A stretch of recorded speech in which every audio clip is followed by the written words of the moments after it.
Testing 1 2 3. Testing 1 2 3.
check. 1, 2, 3, 4.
Monroe County Council for the evening of Tuesday, December 17th at 5 p.m. here in the Nat U. Hill Room of the Monroe County Courthouse.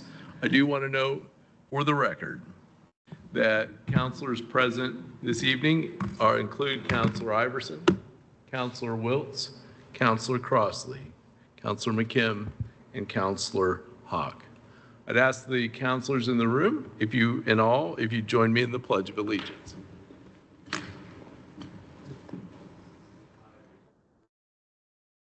Of the United States of America and to the republic for which it stands, one nation, under God, indivisible, with liberty and justice for all.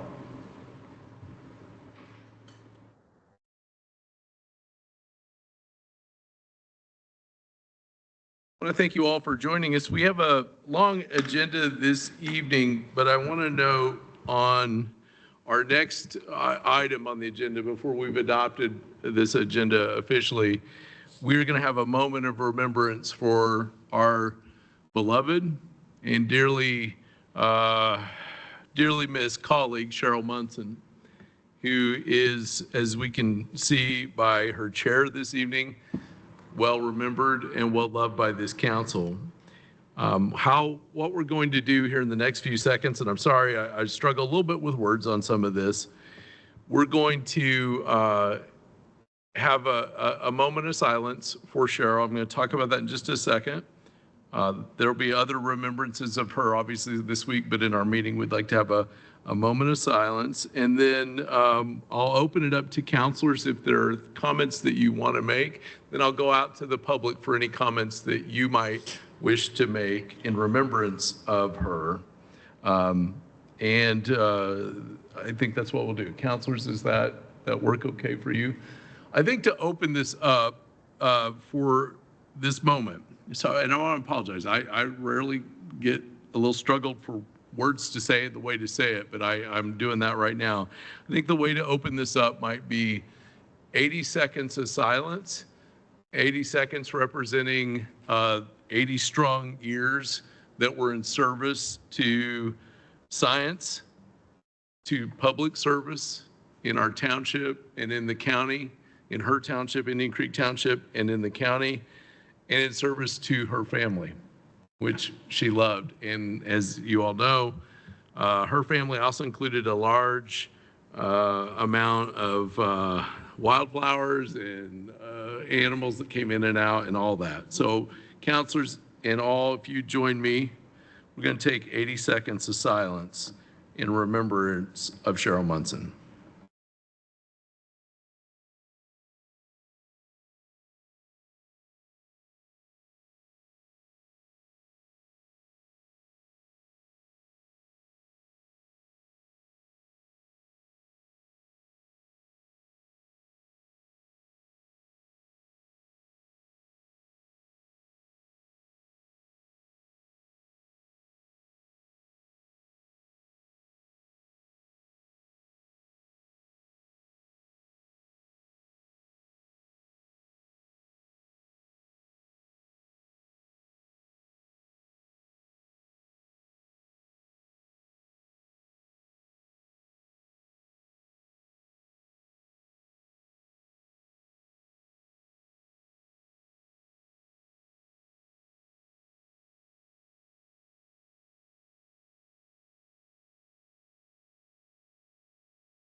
Thank you very much.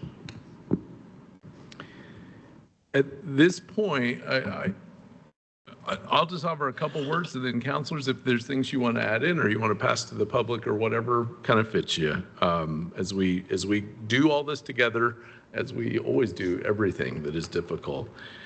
I just want to say what a tribute to Cheryl Munson that everywhere I've gone in the last 7 days, literally, I have somebody stopping me, asking me questions about Cheryl Munson or wanting to talk about Cheryl Munson or remembering Cheryl Munson, who had an occupancy larger than life in all of our hearts and all of our public service and touching so many different lives. Everything I've gone to, everywhere I go, messages, things streaming in.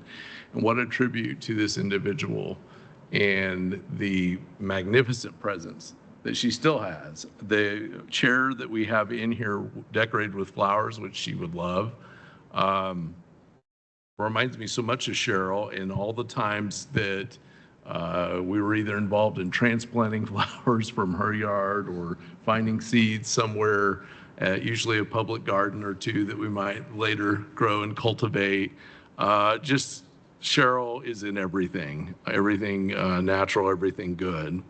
And as someone that ran with her twice, I struggle mightily with that presence not being here and the need that we all have for the Cheryl Munsons of our life, who did magnificent things and did not always say, I have done magnificent things. She just showed up and you kind of knew she had. And so I'm gonna pass this off to any counselor that might wish to offer comments or what have you.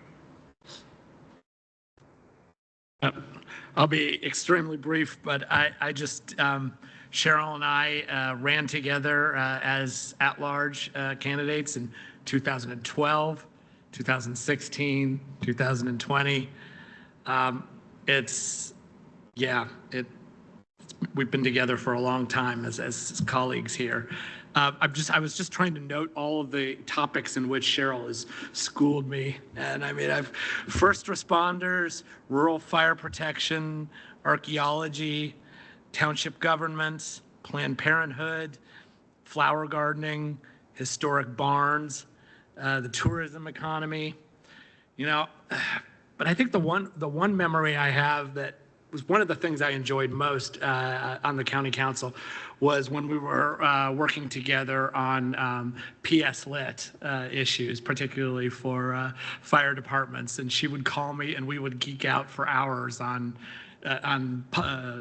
tax rates and figuring out how much we could possibly allocate for rural fire protection if we wanted to, if we could get the city to agree, which we rarely did. But it was a great experience, and I'm going to miss her so much.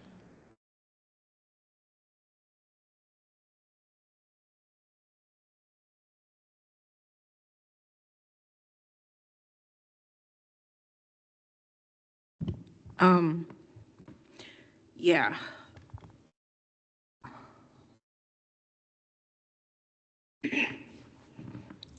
Cheryl was and is amazing, and I don't like to talk about people who have transitioned in past tense because when we are all here, they're here. I was stepping in on the council back in December of 21.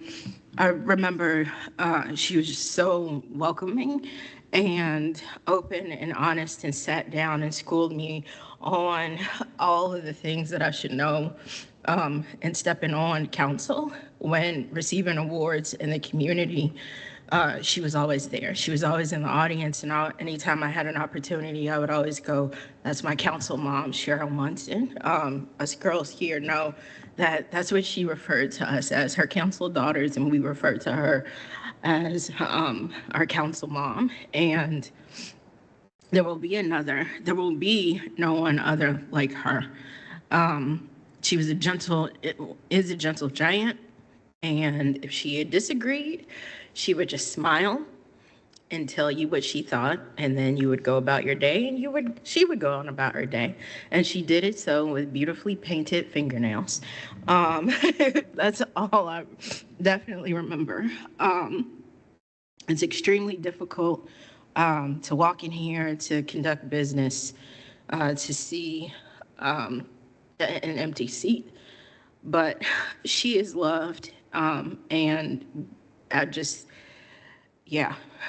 think the biggest thing that I can remember just being on the council is how much she loved Sophia Travis grant committee time.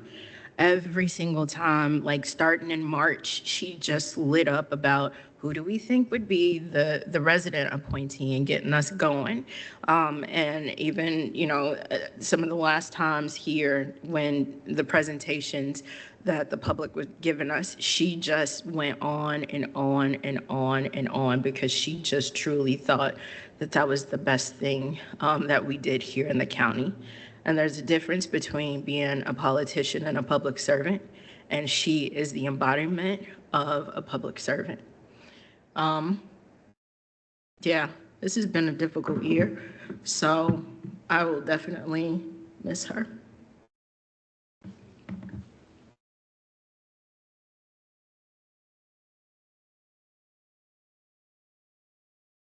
Thought a lot about this, and I'm really sad. I know many of you have dealt with loss this year, and this certainly hits hard. And sometimes when I look for solace and words don't come easily, I do turn to poetry, and I'd like to share a short poem with you tonight. This is by Patricia A. Fleming. It's called Farewell, Dear Friend. I lost a precious part of me where you once dwelled, dear friend. A bond that spanned a lifetime came abruptly to an end. Will my memory sustain me even now that you've gone? Or will your image slowly fade away without your face to gaze upon? I will never feel the comfort of your loving, warm embrace. You'll never make me laugh again until my stomach aches. When my heart is feeling lonely, you won't answer when I call. And when I start to lose my balance, you won't catch me if I fall. I won't have your voice of reason when I start to lose my way, or your reassuring words of strength when I'm feeling so afraid.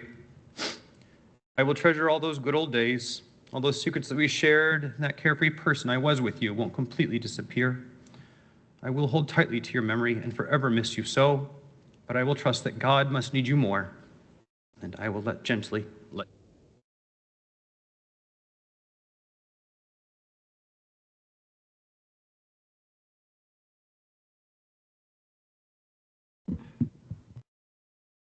I'm not really ready to say much except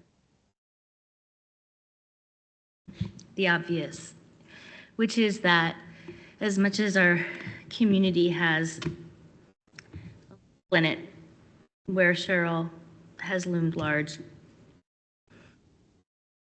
council has a hole in it, and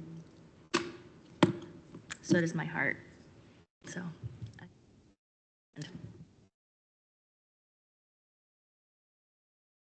Councilor Hawk. Yes, I'm going to share with you, if I can, one of my last messages from Cheryl. And this was in June. We talked beyond that, but this was in June when my family had a loss. And she just said, I'm so sorry for the sadness for your family. She's sending caring thoughts and prayers for you. And then she said, tears come from the heart. Together your family will pull through. And I think this is what she's saying to us tonight. And I'm grateful for this message. Cheryl was my friend, and I will miss her.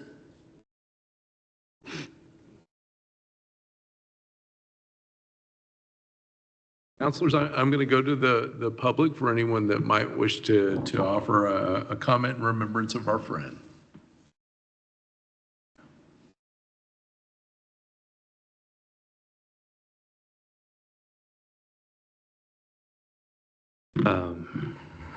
Thank you, President Deckard, for your leadership. Thanks to the council for this lovely tribute to my friend, Cheryl Munson.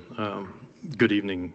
I'm Eric Spoonmore, President of the Greater Bloomington Chamber of Commerce, and on behalf of our 867 member organizations, I want to extend our deepest sympathies and condolences to the family of Cheryl Munson, who we lost far too early last week. We considered Cheryl as the epitome of a trusted and selfless public servant. Throughout the years, she served our community in multiple elected capacities with great distinction. She was a dedicated conservationist, stalwart for our local nonprofit agencies, our public schools, the Monroe County History Center, our Waste Reduction District, and the Monroe County Convention Center, among so many other community organizations. And of course, we all knew Cheryl as a loving wife to her husband, Pat, a devoted mom and grandmother, and just a wonderful friend that so many of us had the joy of knowing. I had the great privilege of serving with Cheryl on the Monroe County Council for 6 years, along with many of you as well. Cheryl was the president of the council when I started, and I learned so many valuable lessons watching her do the public's work. I could always count on Cheryl for honest advice when I needed it. Or when the going really got tough, I could count on Cheryl for a cold Sam Adams Boston Lager on her back porch, watching the sunset. And those conversations were some of the best memories that I will always cherish with Cheryl. You know, I can say from my personal experience that public service is not easy. It's often a thankless job that comes with immense sacrifices for those who heed the call to serve. But despite the many sacrifices and the pressures of the job, Cheryl always made it look easy. Cheryl was beloved by her constituents and her colleagues because their concerns and causes were her top priority. She genuinely and tirelessly worked toward the betterment and advancement of Monroe County residents, and our county is a better place because of Cheryl's service. Rest in peace, Cheryl Munson. You'll be greatly missed by all who knew you and worked with you throughout your remarkable life and career. Thank you.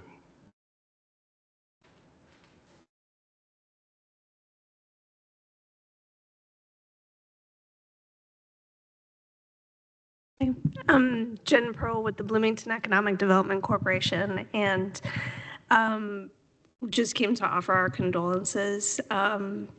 Cheryl always seemed incredibly pragmatic and community-oriented and didn't really get pulled into, drama. It was just like, what can we do? And, positive about it. I still remember we were at a CDO meeting in the fall, and she's like, we need a sewer summit, and we're like, yes, okay, great. And so we're very grateful for all of that. But I also just wanted to share my condolences with all of you on council, as well as everybody that worked with her from the county and everyone else in the community as well. And if there's any way that we can support you all in this time, please let us know, because we're all in this together. And may her memory be for a blessing.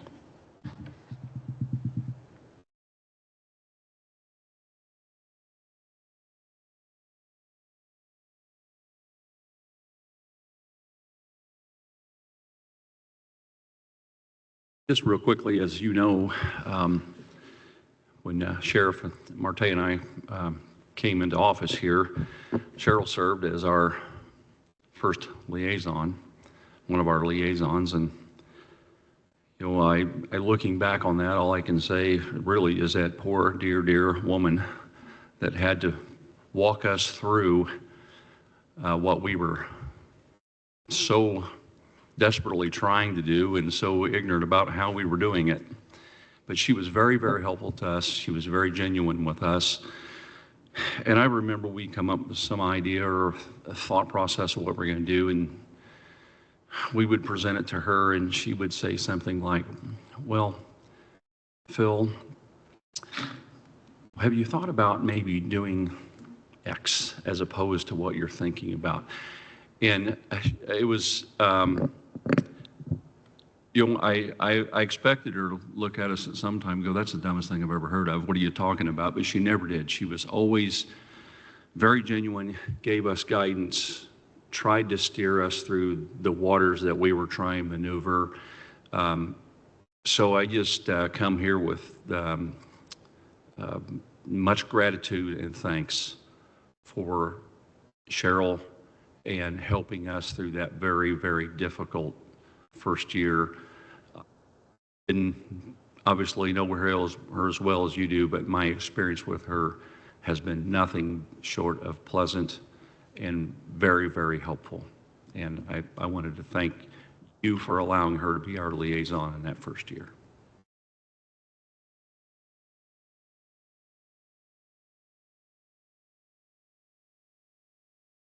Counselors, I'll return to you if anyone had any final. Mr. Davis.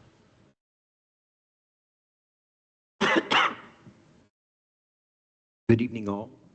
My name is Joe Davis, and I became acquainted with Cheryl almost 30 years ago when I, as a farm boy, moved down here to pursue the same in southern Indiana.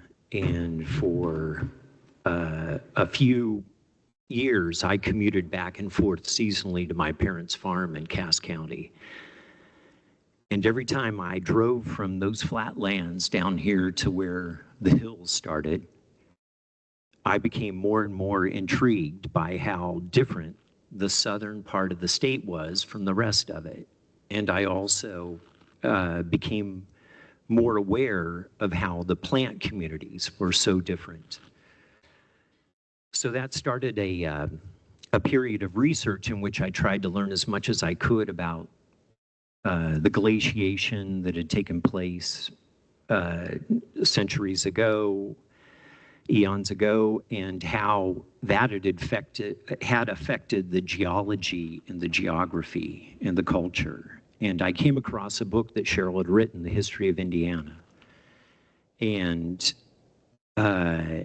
she presented in very simple terms how the state was settled in a different way. It was the agriculture and the economics were different, and that everything about this made Indiana a very unique state and a special place to be, especially if you were down here. Well, it just so happened that I had a landscape business as well during the off-farm season, and her brother-in-law ended up being one of my clients. And I was explaining today how I was trying to protect what most would call a weed, but I was sharing that it was a flower and it was important for this reason and for that reason. And I started to launch into this book that I had just read, and he said, "That's my sister. I can't believe that you know about that book. They only sold like 100 of those copies," you know?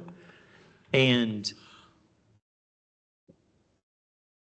I would occasionally meet Cheryl at the Glenn Black because of my interest in archaeology and anthropology. And I would bring this up, how important her book was. Well, just this past summer, as we were leaving a county council at large forum, I told her again, reminded her about how special that book was. And she said, "Joe, if I could get another grant from the state, I would write another book, a sequel to that. It's right up here. I'm ready to put it down on paper. I just need that money." And that was the spirit she had. She was built to share. She was built to make everyone feel special. And those foundation blocks will carry on with all those people who she touched. And I thank her and her family for the opportunity to show my respect. And I thank you all for listening. Thanks.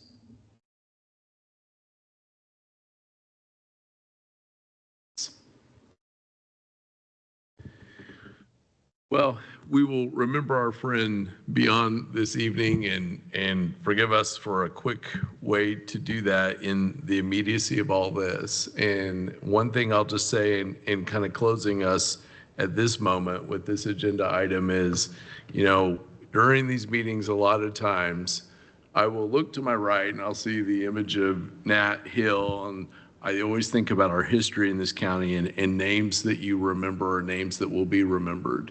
And for sure, in my mind, Cheryl Munson is one of those names that will, lessons and stories and example will come up continuously, probably yet into this meeting still. And we are grateful to everyone in the community that's reached out. We, of course, want to remember that for every public servant, there's a family they go home to and that they love. And there's a family that is grieving a wife, a mother, grandmother, and close confidant in all things. And so we think of the entire Munson clan. Right. Well, counselors, I think that will take us now on to item number 4, an adoption of the agenda. I have several changes here to read off, but I just want to see if counselors had anything before I jump through all of these. All right, I'm going to ask unanimous consent on a few different things.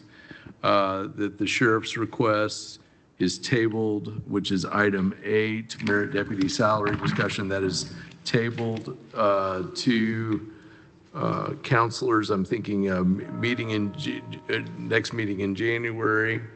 Also, I'd ask unanimous consent to add item 10B, which is jail request for salary ordinance amendment, and rename item 10 as 10A. I'd ask unanimous consent to add item 17R, auditor request for the creation of a new account line, as well as add item 16C, auditor request for an ARPA category transfer. I think I've got all the technical unanimous consent requests there. Is there any objection from counselors? No objection, so ordered. Okay, so we've got changes to the existing agenda. The auditor's giving me a look. Hi, I sent an email earlier just with a request to add an account line to the council budget for, did you add that? I missed it if you did, I'm sorry. Yes. Okay, thank you. That's part of all those things I said, right, Michelle? Yes. Awesome, good. We'll keep giving each other looks until we get it right. All right, that agenda with no objection is amended before you. Any other changes, counselors? Okay, all right, seeing none. Let's do a voice vote on the amendment. All those on the agenda, all those in favor signify by saying aye. Aye. Any opposed?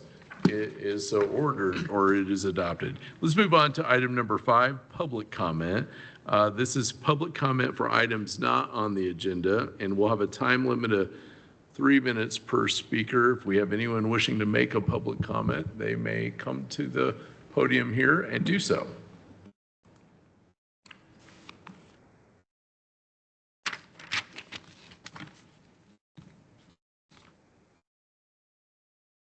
Greetings again, Council.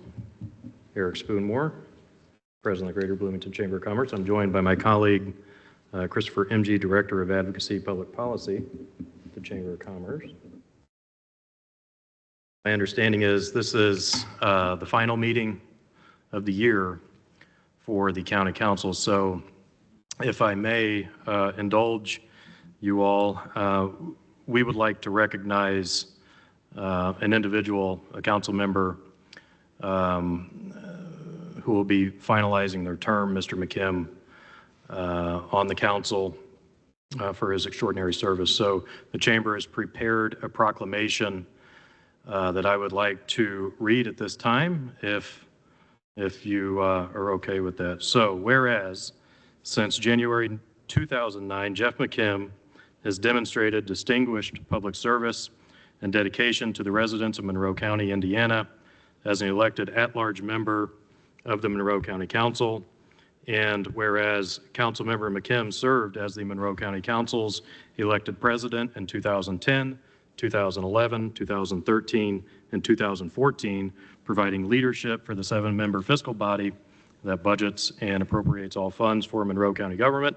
And whereas Councilmember McKim has served as the longtime chair of the Greater Bloomington Chamber of Commerce's Legislative Council, lending his invaluable expertise, steady guidance, and pragmatic approach to advance key issues affecting our business community and residents. And whereas Councilmember McKim's leadership and responsible stewardship of taxpayer resources have consistently prioritized the public good, advanced economic development, and demonstrated a profound respect for the trust placed in him by the residents of Monroe County, Indiana.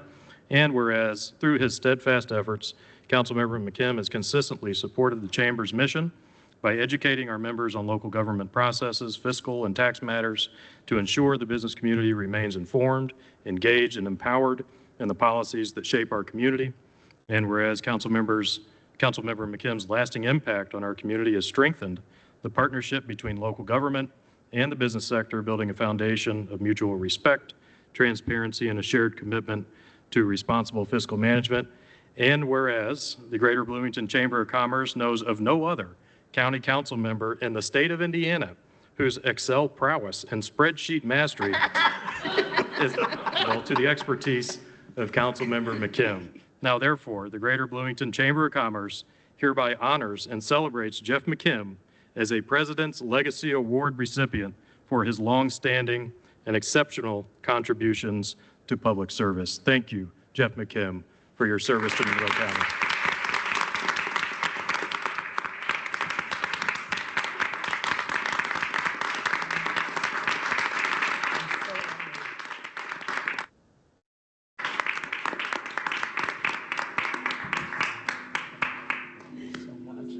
That picture, that was perfect.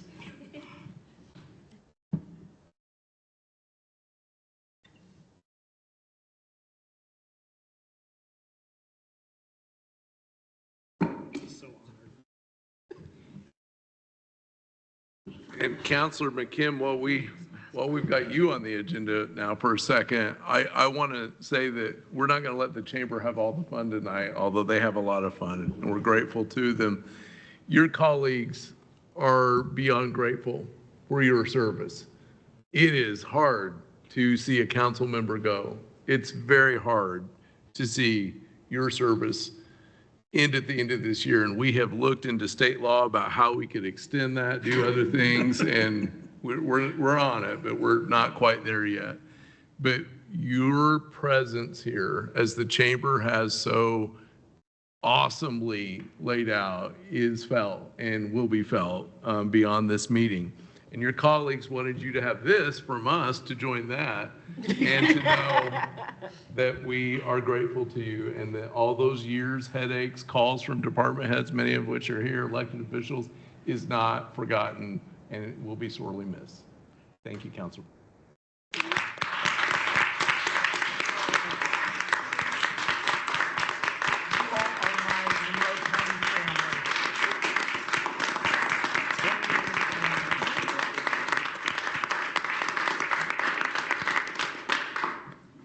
Some comments you may. I don't. Yeah, no, I don't want to take up any more time, but you really are. You are my Monroe County family, my colleagues on the council, a lot of you sitting here in the audience here.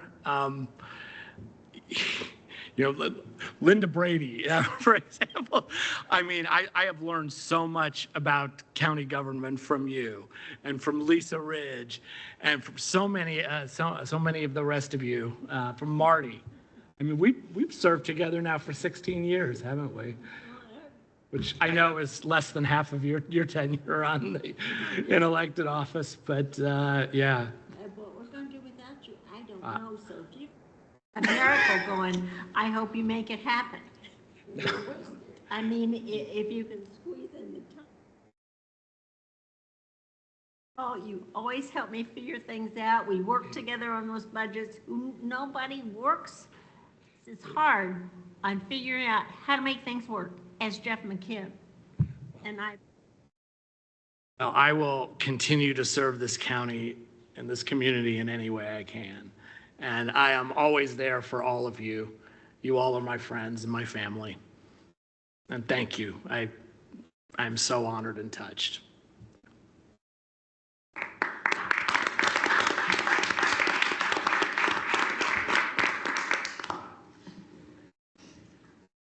You want to get a picture?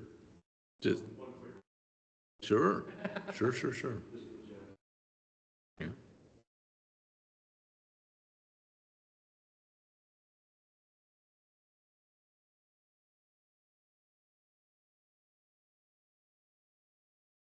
Thank you very much. And one thing I'll just say before we move on to other public comment is that I offered you at the beginning of the year, when you announced that you would not be running again, I offered you a chance to preside over part of an agenda, a budget, and that has not evaporated yet. So at some point tonight, I'm going to pass this gavel over and have you take it for a turn, if you wouldn't mind, one last time to lead.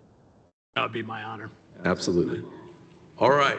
Other public comments, not for items not on the agenda, come forward here in the Nat U Hill. Remember, all are welcome. Chief Deputy Parker.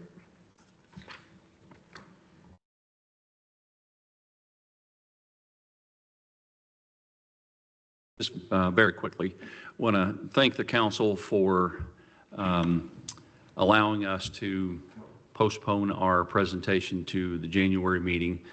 I think it's probably better served at that meeting for a myriad of reasons. But as we go into that meeting, I felt it necessary to come up here, and the sheriff asked me to speak. He couldn't be here tonight himself.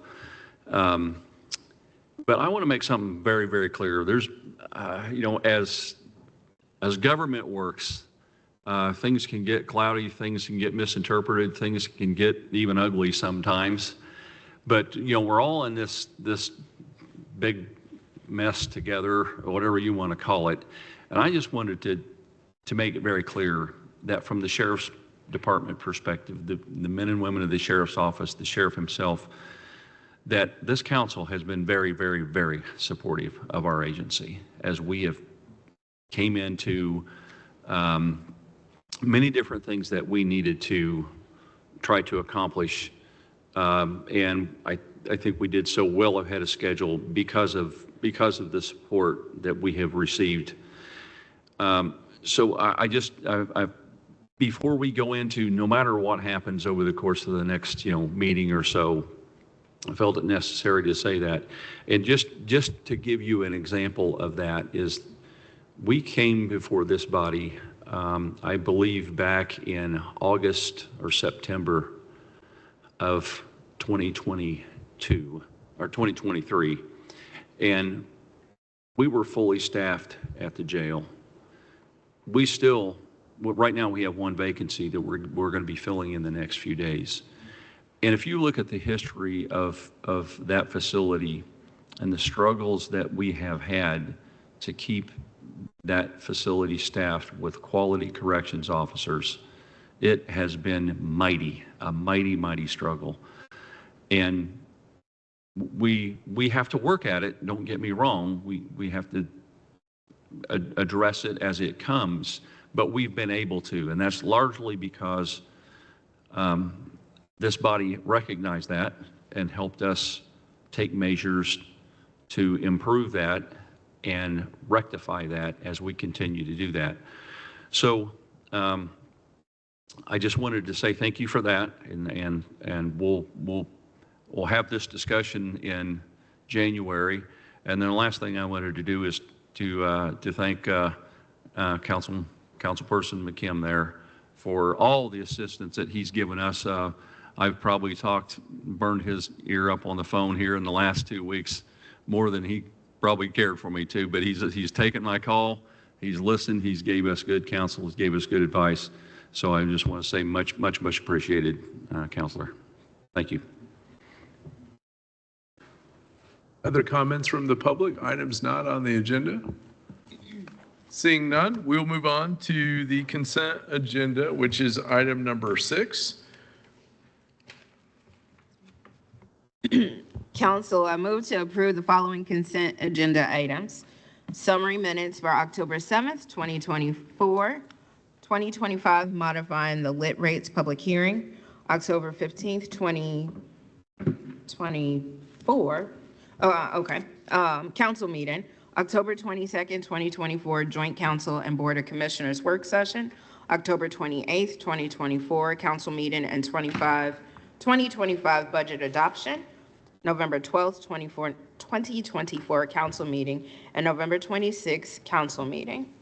The jail's request for a category transfer and fund 1000-0380, County General Jail of $5,882.08 from the services category to $4,009.83 in the supplies category and $1,872.25 in the capital category, totaling $5,882.08. The Highway Department's request for a category transfer in Fund 1135-0000 cumulative bridge of $15,000 from the services category to the personnel category. The Treasurer's request for the creation of account line 38001, Judgment, AFCS, and Clerk Forward and Fund 1000-0003, County General Treasurer, and simultaneously approve a category transfer of $4,490.70 from the personnel category to the services category, and the Health Department's request for a category transfer in Fund 8150-9624, TANF Futures, and the amount of $2,981.09 from the supplies category and $226.50 from the services category, for a total transfer of $3,207.59 to the personnel category. Second. Are there any questions from council on the consent agenda?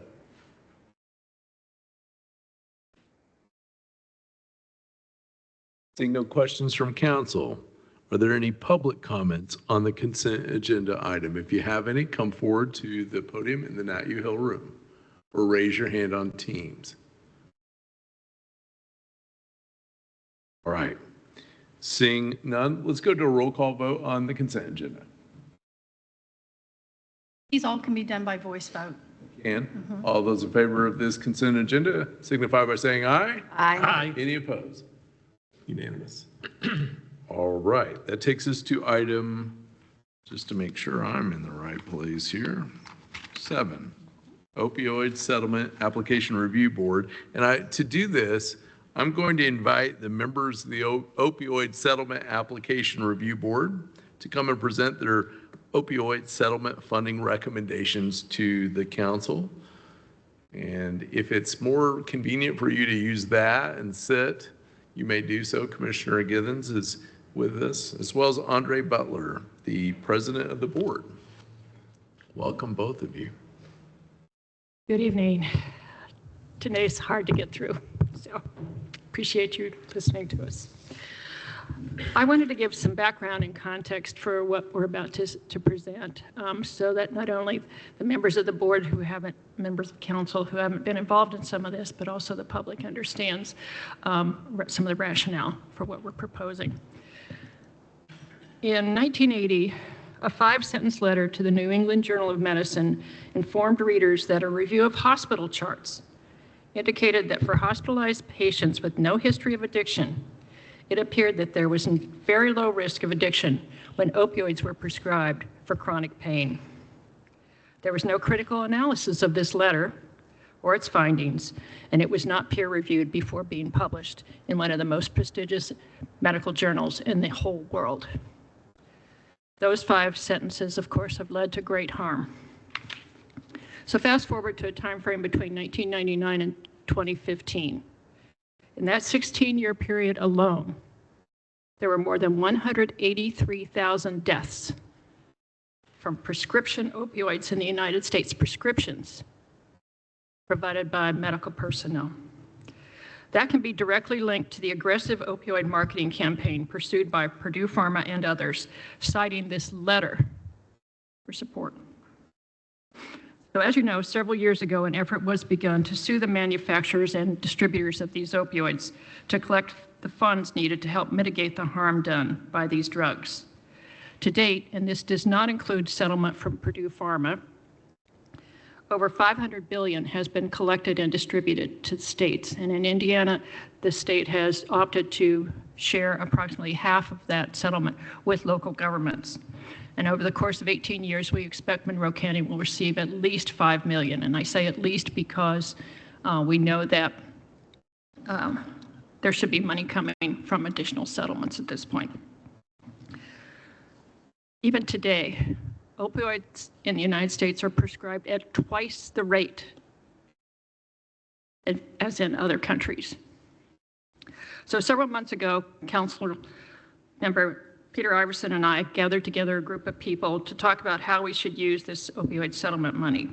This group included people in recovery, people in our own health department, a representative or two from the auditor's department, members of the Substance Use Disorder Awareness Commission, Councilmember Iverson, and me.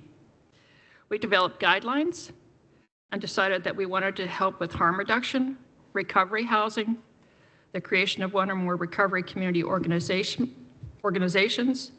treatment, and scholarships for individuals looking to become certified peer recovery coaches. To help organizations with planning, we recommended that funding be available for up to 2 years at a time with a $200,000 cap on any given grant. This, as you know, became the basis for the creation of the Opioid Settlement Application Review Committee. So there are many, many paths to recovery, and recovery is not a linear process. Some individuals go through multiple attempts before they feel that their addiction no longer controls their life. This is one of the reasons harm reduction is so important. Harm reduction allows us to keep that individual alive until he or she feels that they have been able to regain control. One method of harm reduction, though certainly not the only one, is a syringe services program, which Monroe County offers. We're one of only 8 counties in the entire state to do that. When people participate in such a program, they are also offered disease testing and information on where to receive recovery services. There is strong evidence which shows that individuals who participate in a syringe services program are more likely to enter a recovery program. Offering a syringe service program has also been shown to reduce the incidence of HIV and viral hepatitis in those with a substance use disorder. Part of helping those in recovery involves providing housing and case management. Recovery doesn't happen overnight or even in a month, and we need to recognize that by offering longer-term housing and support for those in the recovery housing. The Johns Hopkins School of Public Health put together 5 guiding principles for the use of opioid settlement funds. And prior to even knowing about those guiding principles, I'm proud to say that Monroe County had already adopted many of those principles. We are involving people in recovery in our review and recommendation process.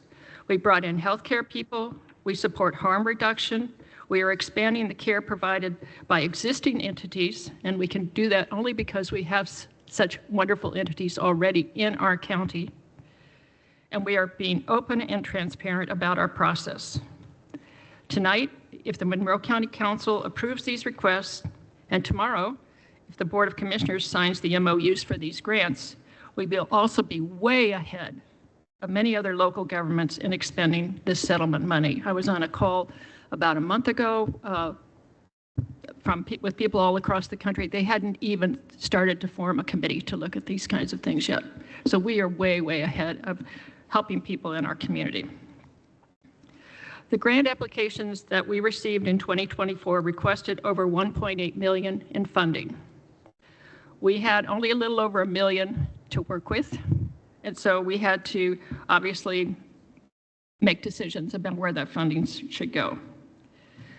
And we are tonight recommending that almost every cent of the $1 million be spent so that we can move people forward. So also, I don't know if you all received the email I did today from the Indiana Attorney General's office, but we will soon be receiving an additional one-time payment of over $40,000 in restricted opioid funds due to a settlement with Endo International, an opioid manufacturer. So there'll be even a little bit more going into the pot. And with that, I'd like to now introduce Mr. Andre Butler, Chair of the Application Review Committee, who will present our recommendations. And I thank you for your patience. Thank you, President Deckard, Councilmen, Councilwomen, Commissioner Githens. I would like to start with quarter 1, which spanned from April 12, 2024 to June 30th, 2024, beginning with Amethyst House Incorporated receiving $185,000, Avalon Community Land Trust received $150,000. Beacon Incorporated received $75,000. Bloomington Cooperative Living received $100,000. Indiana Recovery Alliance, $200,000.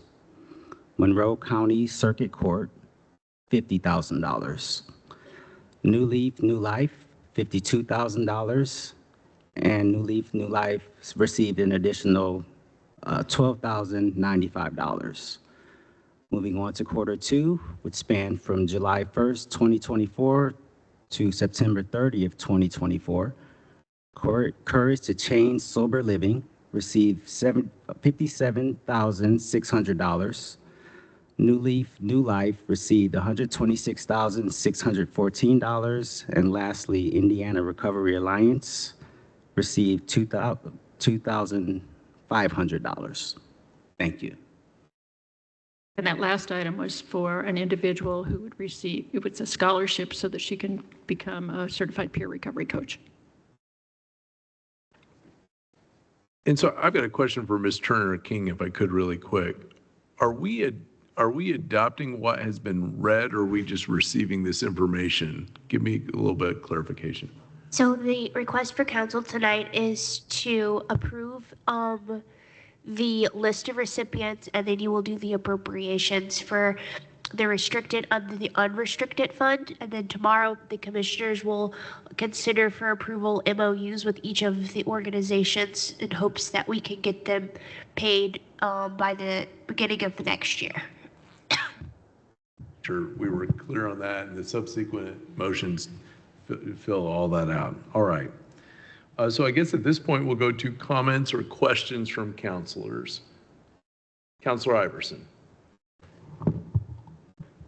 Let me begin by drawing council's attention to what Mr. Butler just read. You'll see that the organizations are divided into multiple quarters. You'll see that in the ordinance that the commissioners will take up tomorrow in today's packet on page 109. That is because we are taking rolling applications for these funds. If you are watching this meeting and you think that your organization qualifies for these funds, please go to co.monroe.in.us, click on important news, and there you'll find the qualifications for these funds as well as a link to learn how to apply. The second thing I will note is that this has Cheryl Munson's fingerprints all over it. The way that we designed the spreadsheet to rank these different organizations was shamelessly stolen from Sophia Travis, which Cheryl Munson designed. The way that we are taking applications was shamelessly stolen from the way that Cheryl Munson took applications and Sophia Travis. Her legacy is so strong, and I'm so thankful that we were able to work with her and to use her wisdom on this. Other comments? Counselor Crossley. I just had a question. Thank you all for the work that you did and all of this. I know it wasn't easy and it's a long time coming. A couple of questions here is one, I know I see Monroe County Circuit Court was awarded $50,000. Were there any other departments in the county that were able to apply for the grant funding? Or were there other departments that applied, rather? Not at this time. There weren't. Okay. And my other question is, because I see a couple of times New Leaf, New Life is on here. Just out of curiosity, is there a limit to how many people or how many times an organization can come back and apply? We did not have that recommendation from the original group, and these are for very different kinds of things that they're asking for. Like, for example, the $12,095, that was all so that people could undergo this training to become a certified peer recovery coach. And with that, they anticipate developing their own recovery community organization, which will then allow us to finally get the IREX program here in Monroe County. I was in touch with people about that recently, and so this is a way to move us forward on multiple fronts, not just on recovery. And Oh, I'm sorry. Let me just further clarify that if an organization has multiple projects within the organization, then they're able to apply, which is what New Leaf New Life did. So you'll see multiple, we have the potential of seeing organization appearing multiple times. Just one more. I guess because this work is important and, you know, we all kind of work in silos here in Bloomington and Monroe County, how else can we get the word out to maybe see more organizations try to apply to or to get some of this grant funding too? The qualifications for this are really tight. You have to be working in the recovery space, and you have to be working with individuals in recovery. So whereas our community is blessed with many, many nonprofit organizations, for example, food banks would not qualify. Or other organizations that are doing work in the social services, if they're not working directly in recovery, would not qualify. And is there anything else that either of you two want to add to this? Not me, thank you. But those are great questions. Councilor McKim.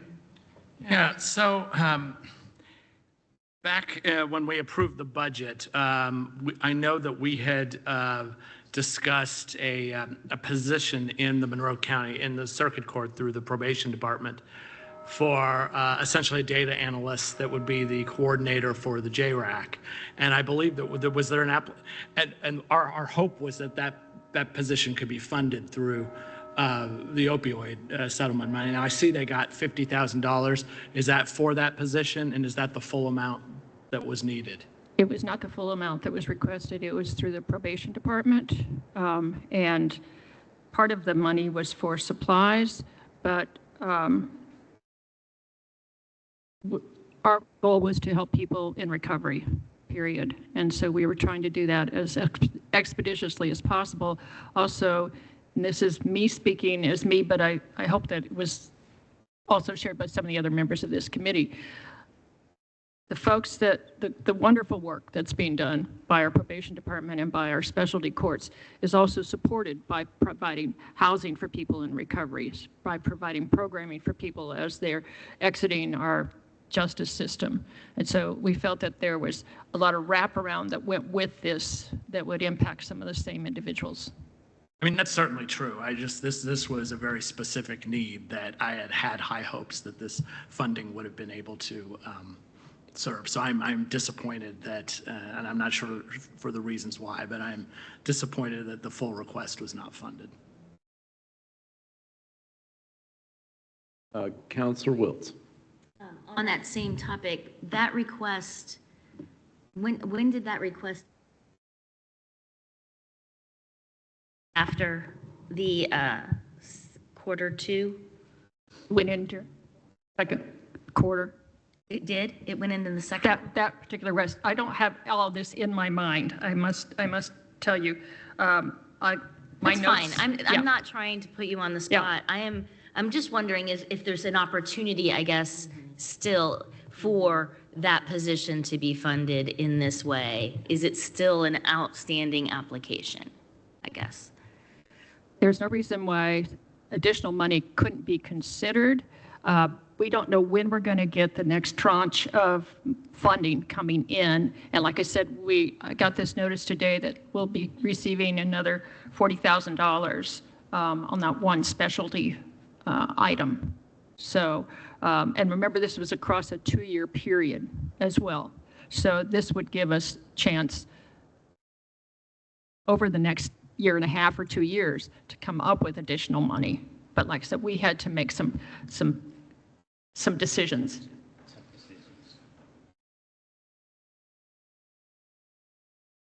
So these grants are for 2 years. And Up to 2 years. So not all of them. Varying lengths. Yes. The next time, when is the next time you anticipate then awarding grants? I guess I just am a little unclear as to what the quarters are and how that relates to the future funding.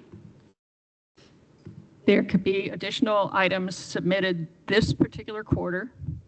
that would then be considered early in the next year. So every quarter, people can apply. And so you mentioned getting $40,000, so you'll have that money presumably relatively soon. I didn't see the email that you talked about. Yeah, but that is in restricted funds, so we have to watch how things are spent too. That's very specific in terms of how that money can be spent. But that doesn't mean that we couldn't shift funds from one, because a lot of the money that we received is in unrestricted funds. So how much money is left? About $400. Yeah. Okay. So you really don't, like, somebody could apply this quarter, but there's nothing to give out right now. Correct. So will applications be held until we have money and then reconsidered? So if you perhaps applied in Q3 of 2024 or whatever, you could be considered maybe down the road in a year. Or would you need to re-up? I guess I want to make sure I understand, so if I get questions. I think that, I don't know, Council Iverson, my thinking is that the group could reach back out to people and say, are you still in need of this funding? And I think this is probably an appropriate time to say that we have moved the proceedings of this body into this room where they are on camera and captured by cats so that you can watch these proceedings in real time. And we also have put this application onto our website, which is why I made my announcement earlier, that anybody can go online and fill out this application again, or indicate that they have an application still standing, reach out to us on the body or to the auditor's office. I believe the auditor's office is where a lot of the questions end up going. Am I correct? That is correct, and I will let you know that we are tracking the applications that have been received and not fully funded, so those will be provided to the board at the time that they are reviewing all applications.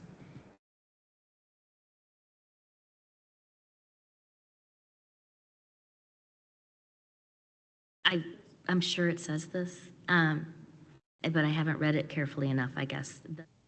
The list of projects, is this from the unrestricted or a combination? Combination. And you said the 40,000 that's coming in is restricted and has tighter rules with it. I wonder, because we had conversations during budget discussions about, hey, maybe opioid money could be used for this. I guess I want to get an idea of what expectations we should have. Should we assume that at least as it's set now, the intent of your decision-making body is to take this money from the government and give it to the community and not fund something internally, such as this position that JRAC was looking at? Well, I'm a little embarrassed to say this, but that information was never shared with the committee, that the council wanted to fund stuff. Oh, okay. Okay, and that's, so regardless, would that be something that you would consider? I guess, does that meet what, I don't know if you have certain requirements. I know you listed principles or values, and I get that, but I'm on JRAC, so I'm a little bit more familiar with what they were looking for in that position, and I feel like it would be a good support to the community services, and it's actually an unfunded mandate that we have that support. So that's a whole other, not your problem, our problem kind of situation, but that's where these conversations came from. And again, going back, I'm just trying to, should I stop barking up this tree? I think one of the things that would have to be made clear to the committee is, is it pretty much exclusively for people who are in recovery, for people who have been impacted by opioids and other illicit drugs? Because specialty courts do reentry, they work with veterans. Now, some of those also are people in recovery or people that eventually might be in recovery. But we have to make sure that what we're looking at takes that into account. You know, when we talk about recovery housing, we've got people in recovery housing, not 80% of people in recovery housing are in recovery, sort of thing. So we're looking to keep things along that line, I think. Is that fair to say, Andre?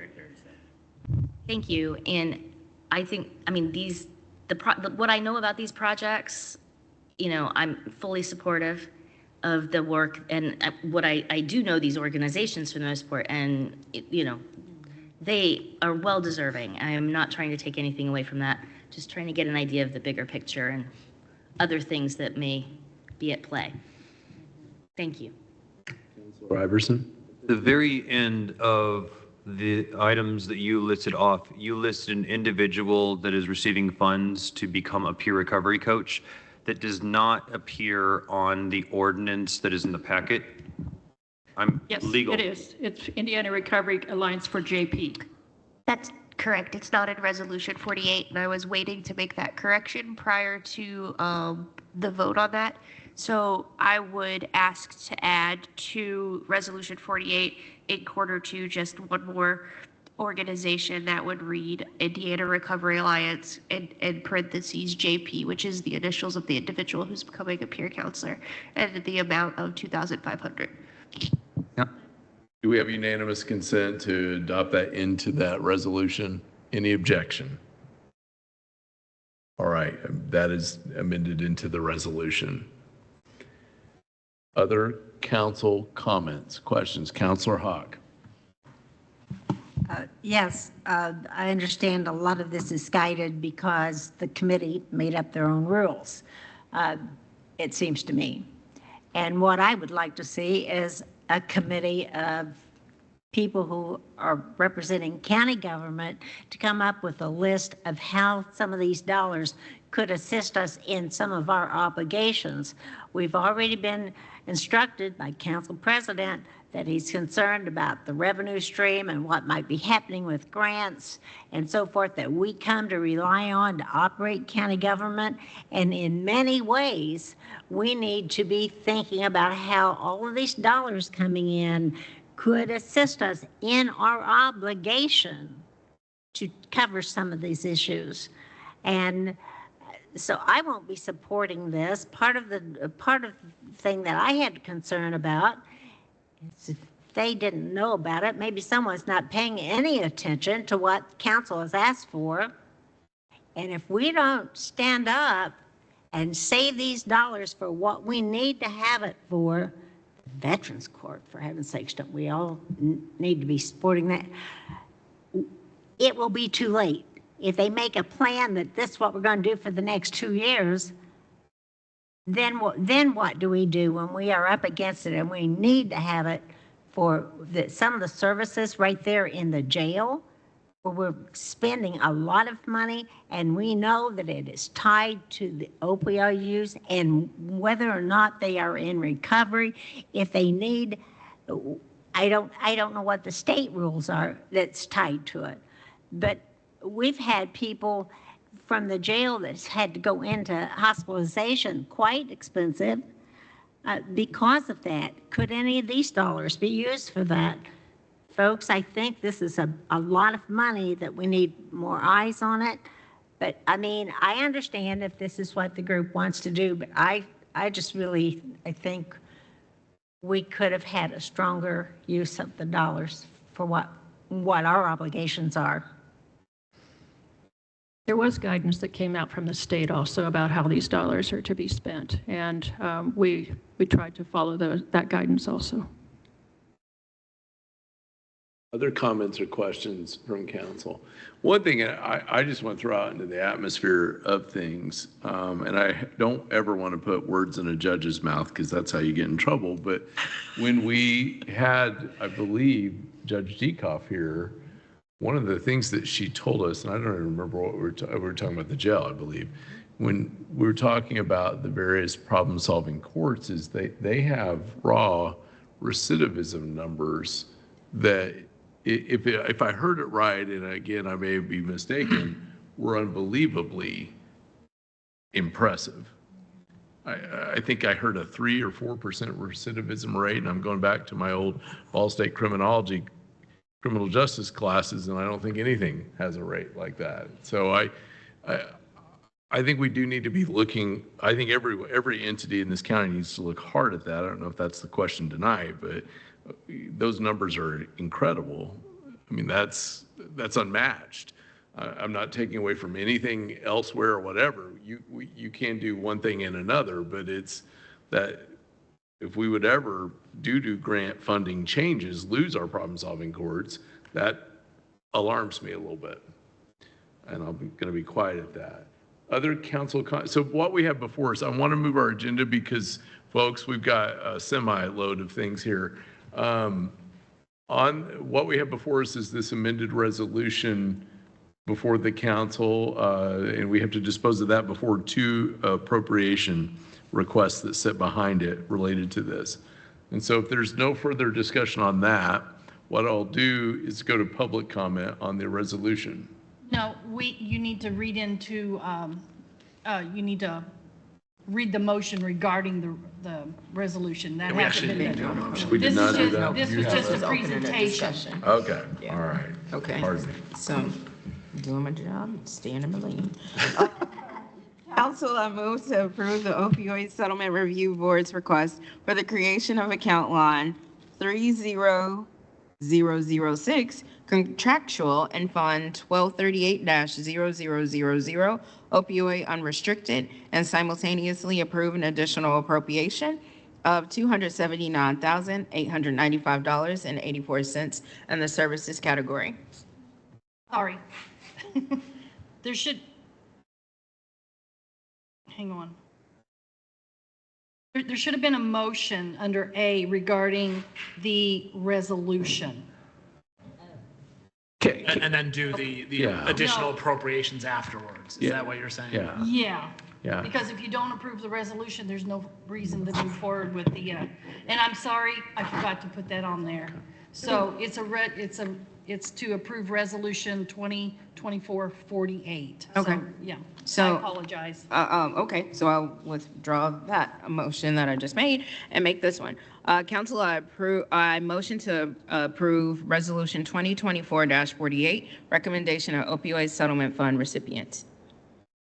All right, so we have a motion and a second. Ms. Turner-King made a note earlier about the change.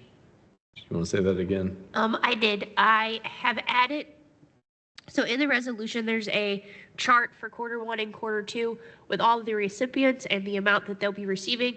And so for Q2, I added one more recipient, which is Indiana Recovery Alliance, parentheses JP, receiving an awarded amount of $2,500. And I reprinted the resolution so you have it all, the correct one to sign. Okay. And so we're going to, just to be formal, make sure we have that right. I'm going to ask for unanimous consent to amend that underlying resolution with that language as specified. Any objections? So ordered. So now we have that underlying resolution. Now we have read that in. We will go to public comment on that resolution. If you have comments on this, please come forward in the Nat U Hill to that podium or raise your hand on Teams.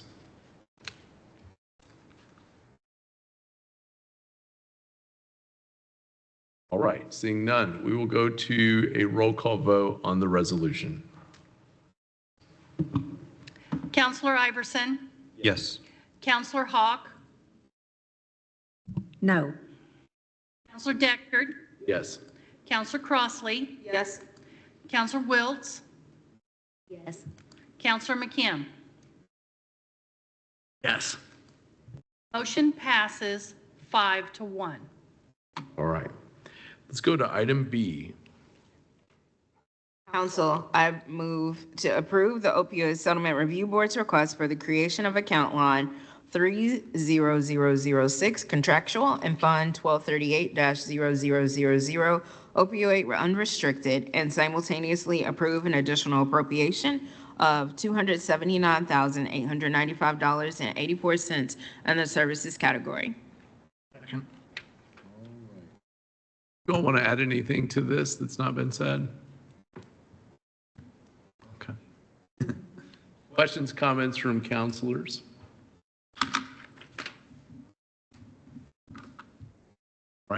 Let's go to comments from the public. If you have any, come forward to that podium here in the Night U Hill or raise your hand on Teams.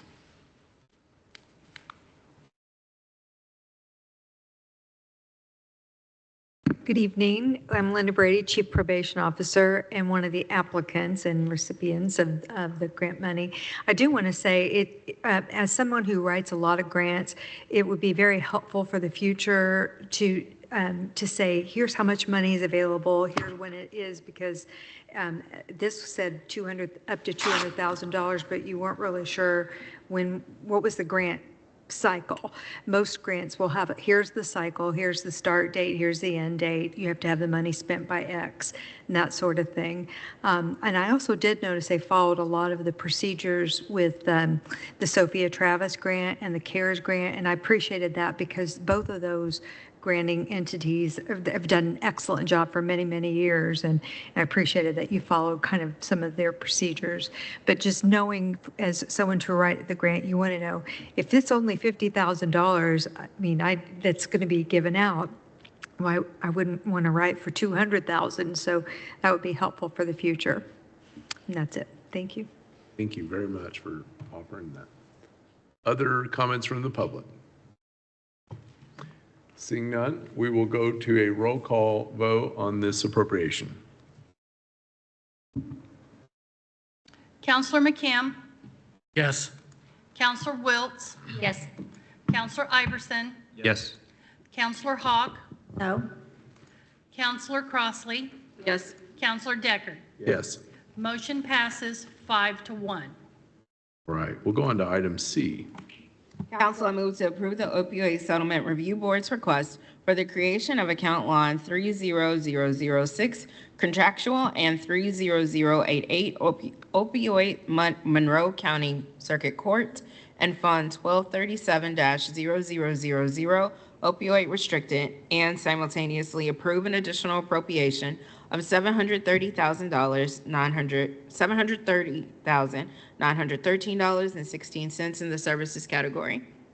Second. Add here? No, thank you. We do appreciate all the questions so far. Wiltz has got more.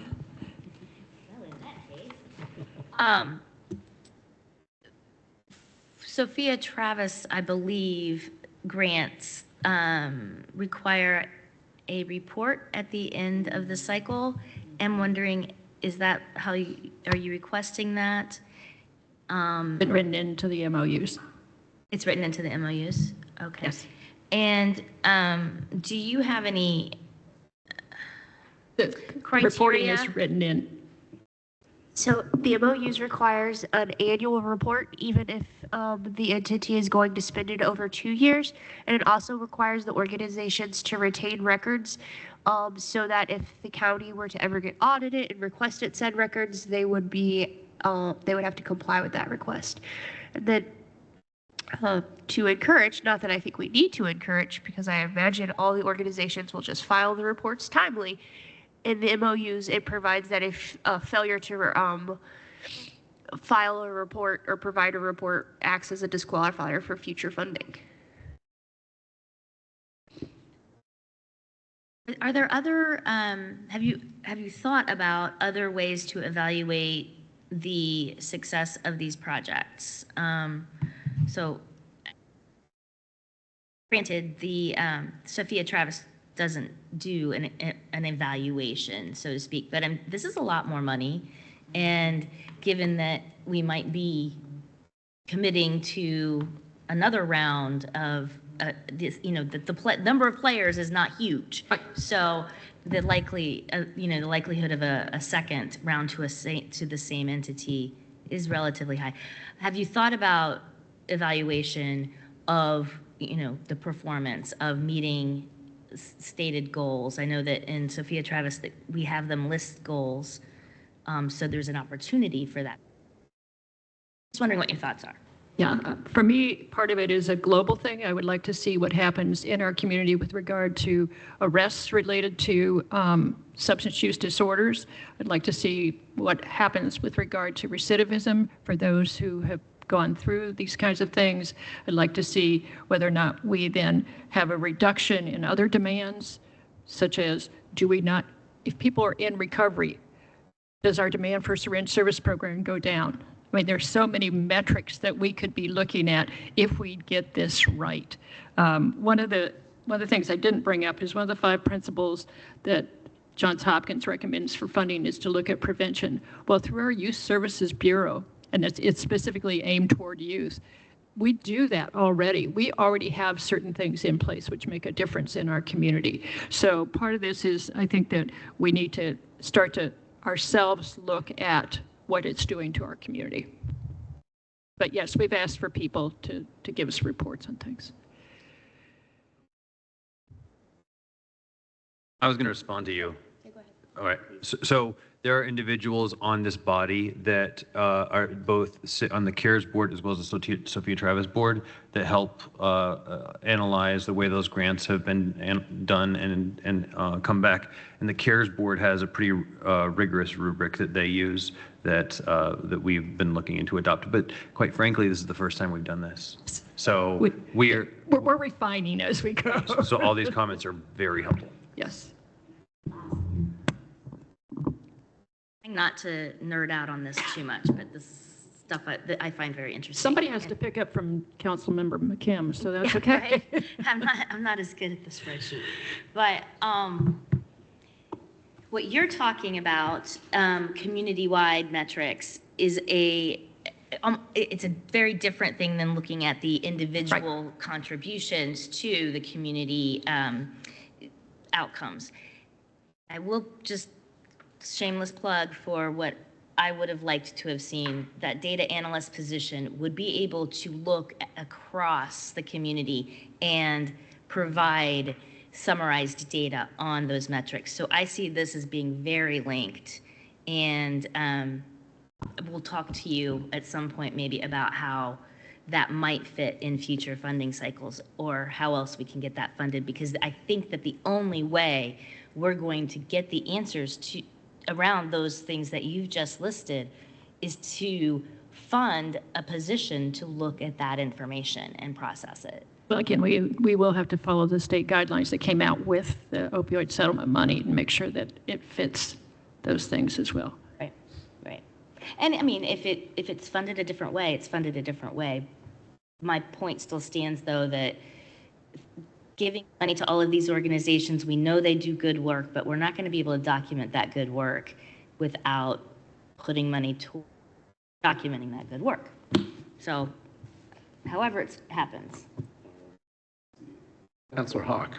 Yes, and just as a reminder, at the county commissioners meeting when this was all being established about who was going to be on the committee or so forth, there was a major discussion about the fact that people that would be voting on the committee was also the people who would be receiving the money. And so that's very different from the way most committees would be set up.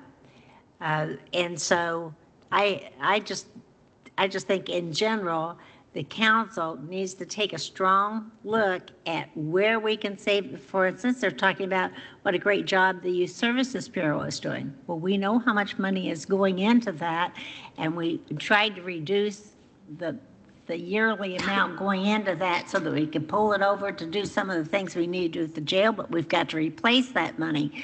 Are there things that we are paying for in other ways that we could use this money to make sure that we're coming out with an outcome that we are hoping to have? And so I know there was discussion at the commissioners level about who was going to be on the committee. I don't know whether, I know most of you folks have real jobs and you can't watch the commissioners meeting, but there you go. Well, one thing I just want to say, to kind of piggyback on some of the comments, is that sometimes more eyes and metrics are a healthy thing. And I'll give you a good example of that. Over there at that table on the auditors team, they watch us all. And I know because when you sit in the rotation of council president, you get those calls, as I did earlier today, about this is not being done. We got to fix this. We have to do that. And that's healthy. and under our system. Our officers in the back, the leadership in the back, they watch each other. They've got body cams that watch things, those record things, and that can, that you always know that that's there, right, Chief Deputy? As a teacher, I will have to say that my classroom is one of the most watched thing, and I'm not just getting into the General Assembly there. I mean the metrics on my students, the evaluations of my students, how I teach, teachers that come in and watch me and all that. And so I think sometimes more eyes can be better than none, particularly if we are a bunch of elected officials walking around using the word recovery and treatment like it's hello and goodbye. We need actual answers on what the hell's happening half the time. And I think as a community, rather than just kind of sit and wring our hands and dispense it or it goes off, we have to understand that. There's an accountability factor that I think we can get in future iterations here as we move forward. We do have a member of the auditor's office as one of the ex officio members on this group as well. So Good. they have been at the meetings with us. Good. And as has Ms. Turner King in this situation. Councilor McKim. Yeah, I'm sorry. I just wanted to follow up on a comment that Councilor Hawk made that kind of surprised me. So there are members on the committee who are also recipients of awards? It was there. There's not a single member of the committee that is receiving this award. And we had talked about conflict of interest issues, and Ms. Turner King, did you want to say something with that? Oh, I can. So what was adopted was a list of conflicts. It identifies what would constitute a conflict. But in the end, if an individual, what happens is a member on the committee would identify, I have this conflict, but they do not recuse themselves from the vote.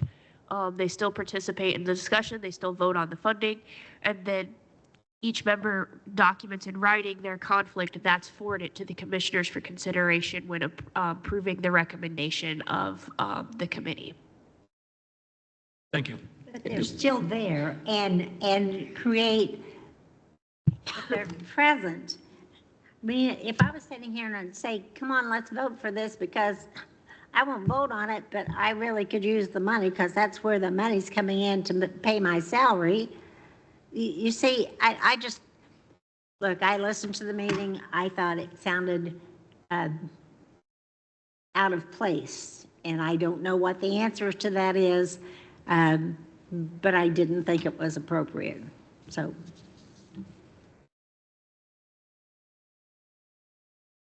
We have before us the underlying appropriation. Councilors, any further comments on that? Seeing none.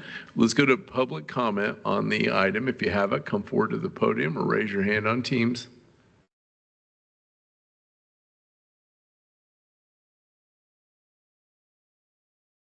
Go to a roll call vote. Councilor McKim, Yes. Councilor Hawk, No. Councilor Iverson, Yes. Councilor Wiltz, Yes. Councilor Crossley, Yes. Councilor Deckard. Yes. Motion passes 5-1. Thank you all. Thank you very much. Appreciate it. All right, let's move on to item 8 has been tabled. The old 8 has been tabled. Let's go down to number 9, request from the Sheriff's Office. Council, I move to approve the sheriff's request for an additional appropriation in Fund 1156-0000 Firearms Training, 1156-0000, and the amount of $20,000 in the services category. Second. Mr. Miller, welcome back. Thank you. Good evening. Jordan Miller, Financial Coordinator, Monroe County Sheriff's Office Correctional Center, filling in for Jamie Yonke. As you can see, this is a request for additional appropriation.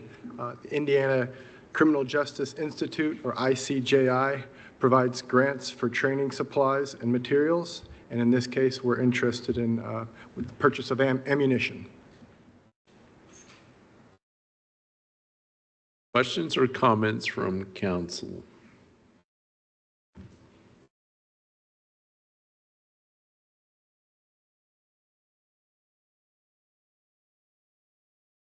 No questions or comments from council. I'll go to public comment. If you have public comment on this item, come forward here in the Nayu Hill or raise your hand on Teams. All right, seeing none, we'll go to a roll call vote.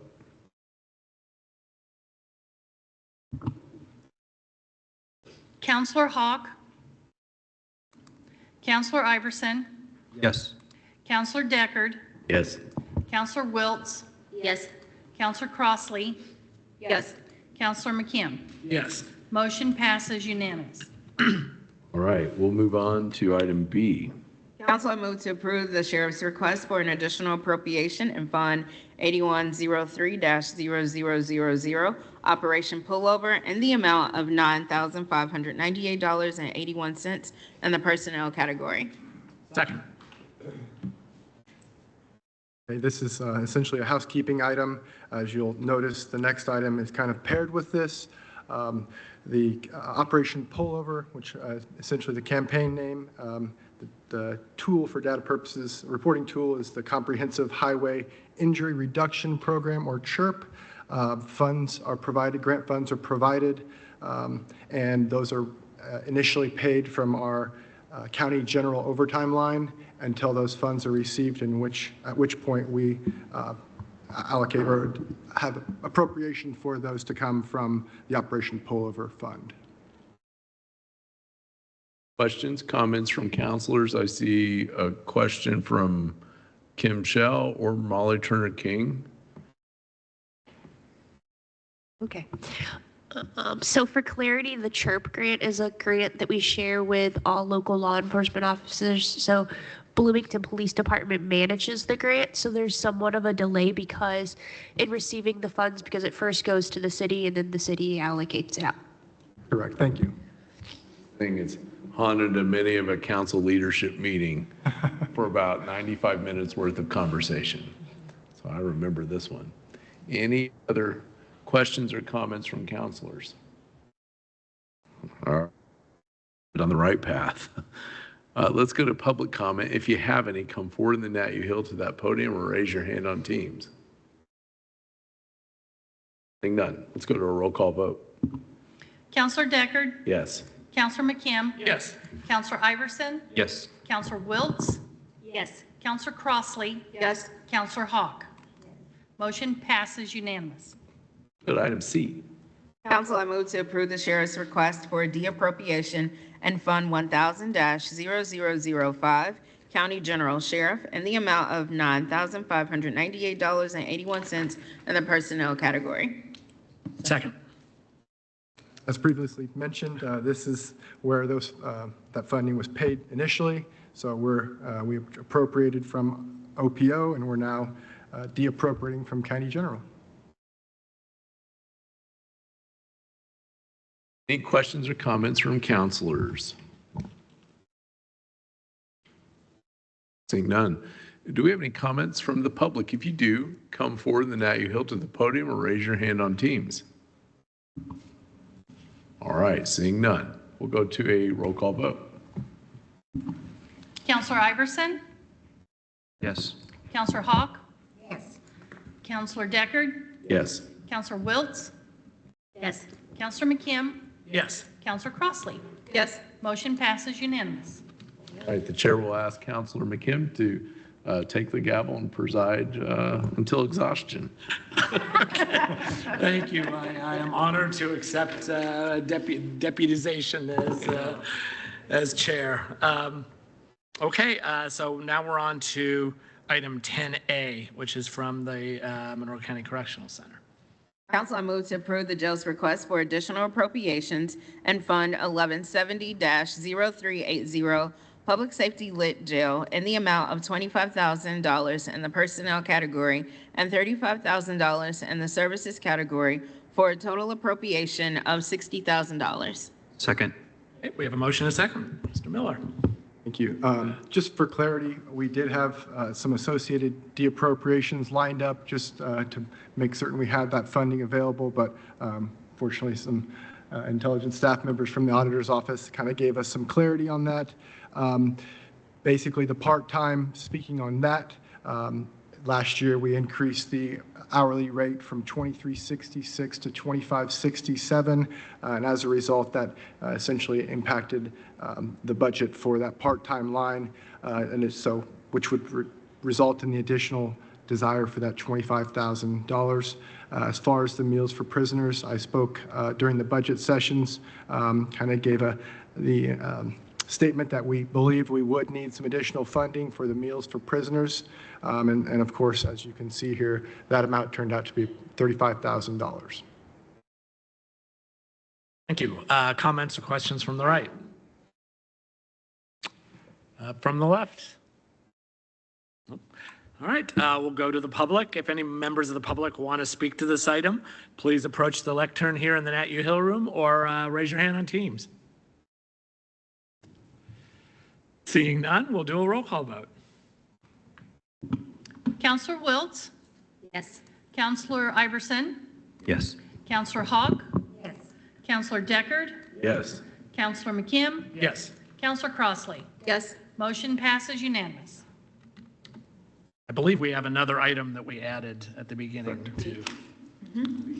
Council, I move to approve the jail's request to amend the 2025 salary ordinance in line 17801, part-time hourly to a range rate of $14 to $26.49 an hour per hour. Second. We have a motion and a second. Thank you. As I just kind of briefly touched on, this is our interest in increasing the max range for our part-time hourly line to be congruent with that of the base rate for a minimum correction officer. They're essentially doing the same duties and responsibilities, so we believe that they should be paid as such. Thank you. Comments or questions from the left? No. From the right? No. We'll go to the public. If any members of the public want to speak to this item, please approach the lectern in the Nat U Hill room or raise your hand on Teams. Seeing none, we'll do a roll call vote. Counselor Hogg? Counselor Wiltz? Yes. Counselor Iverson? Yes. Counselor Deckard? Yes. Counselor Crossley? Yes. Counselor McKim? Yes. Motion passes unanimous. Okay, so no further reading is needed. Thank you very so much. Okay, now we move on to the Convention Visitors Commission. So we'll begin with fund-to-fund transfer.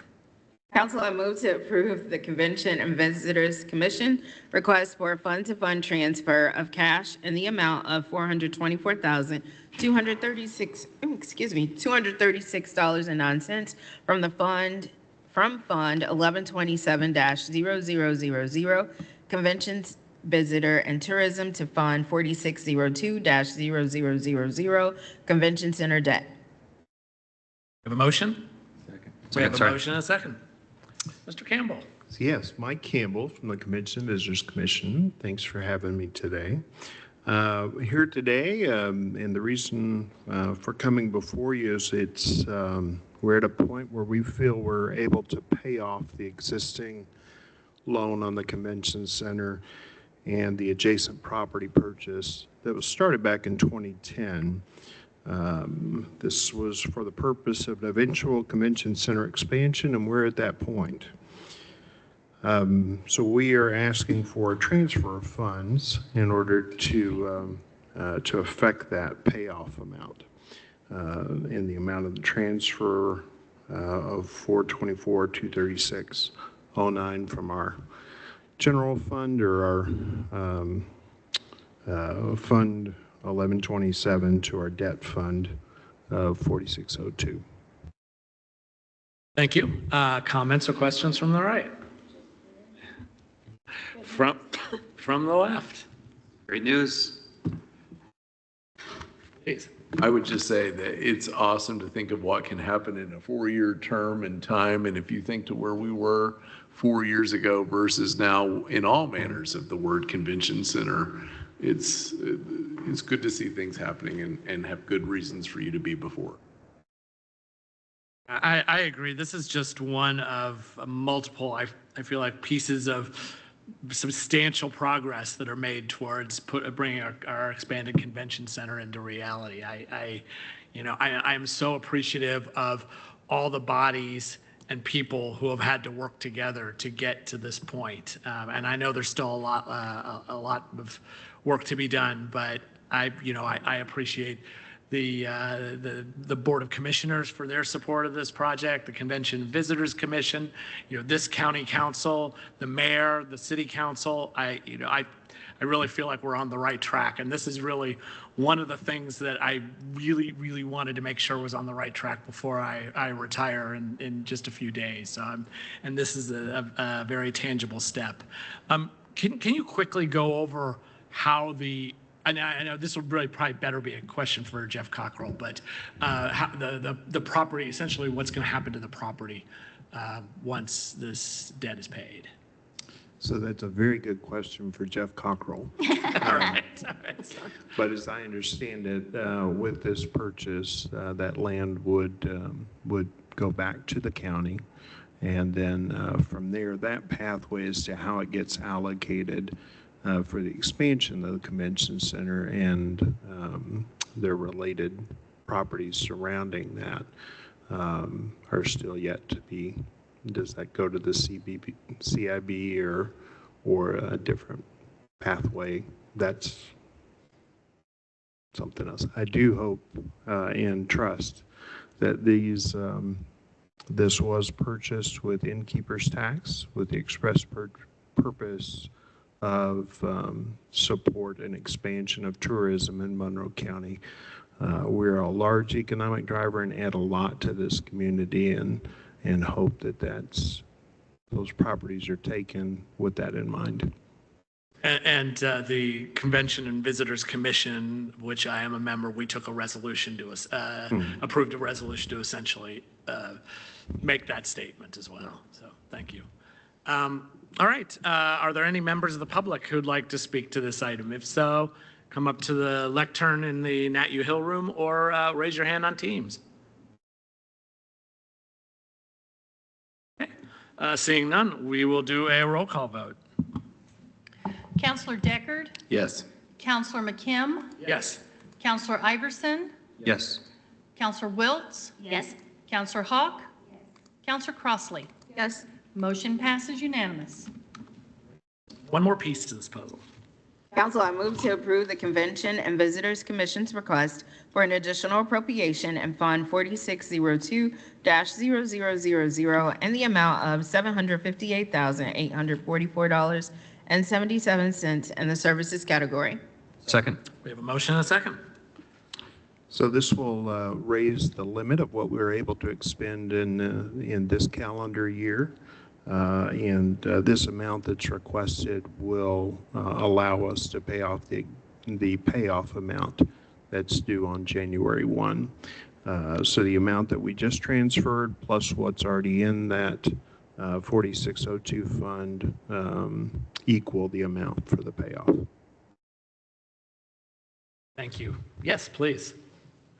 I don't want to belabor the point, but it is remarkable, the stewardship that you've embodied for our community over these funds, because I was on the CVC during the pandemic and it was terrifying. You didn't seem to be terrified. You seemed to be calm, cool, and collected the entire time. And if there's anybody who rivals spreadsheets, Councilor McKim, Yeah. I think we're Jeff looking and at I it are right here. kindred spirits. Mr. Campbell's a whiz with his spreadsheet as well. I really just want to give you kudos for your sound stewardship of the finances surrounding this this particular, the debt fund, but also the convention center funds in general. It's remarkable and very much appreciated. Iverson, did you have a comment too? Oh, okay. Thumbs up. Great. Anybody else on the left? Congratulations. Debt being paid off. Yeah, should we have a mortgage burning? Then we'll go to the public. If any members of the public want to speak, please approach the lectern in the Nat U. Hill room or raise your hand on Teams. Seeing none, we'll do a roll call vote. Counselor Hawk? Yes. Counselor Crossley? Yes. Counselor McKim? Yes. Counselor Iverson? Yes. Counselor Wiltz? Yes. Counselor Deckard? Yes. Motion passes unanimous. Thank you. And we're not even to our recess point yet, so we will move on if that's okay with everyone. All right. So now we have a whole bunch of additional appropriations for the end of the year. So we'll begin with the Highway Department. Council, I move to approve the Highways request for an additional appropriation and Fund 1108-0530 bid deposit and bond holding in the amount of $389 in the services category. Second. Oh, sorry. Sorry, force of habit. Okay. We have a motion and a second. Ms. Ridge. Yes, we are needing to appropriate this into a line to pay back the Motor Vehicle Highway Fund for necessary road repairs that was caused from the logger that was not bonded for that road. So we were using cash from another road that they bonded on and appropriate it to pay the highway back for their services and labor and materials for repairing the road. Okay. Comments, questions from the right? From the left? I'm glad you have a few other items here, because if you had stayed here for a couple of hours for $389, I would have felt really, really bad. Okay, we'll go to public comment. If there are any members of the public who'd like to speak to this item, please either approach the lectern in the Nat U. Hill room or raise your hand on Teams. Seeing none, we'll do a roll call vote. Counselor Crossley? Yes. Counselor Hawk? Counselor Wiltz? Yes. Counselor Iverson? Yes. Counselor McKim? Yes. Counselor Deckard? Yes. Motion passes unanimous. The next one from Highway. Council, I move to approve the Highways request for a fund-to-fund transfer of cash in the amount of $21,593.10 from Fund 1169-0000 Local Road and Street to Fund 8165-0000 Vernal Pike. Second. We have a motion and a second. So we paid our construction match when this project was awarded. We were unable to pay the remainder of that out of our cash until we got the December settlement, which I believe I looked at it and that was today. So we're using partial funds from the local road and street budget to help fund that Vernal Pike project, just so we can keep our other commitments through the RDC board for STEM, fire truck, bond payments and such. So the local road and street is just assisting that fund to help pay that much. Okay, let's see. Any comments or questions from the left? Please. This is not completely related to this. Down the road sometime, I would be interested if you ever see a number on usage of Vernal Pike that either going up or down just as people settle into all the changes. I'm very curious about that because I've noticed traffic patterns myself, and I'm just wondering if if we ever get anything or see anything or know anything on that. Yeah. That's questions from the right.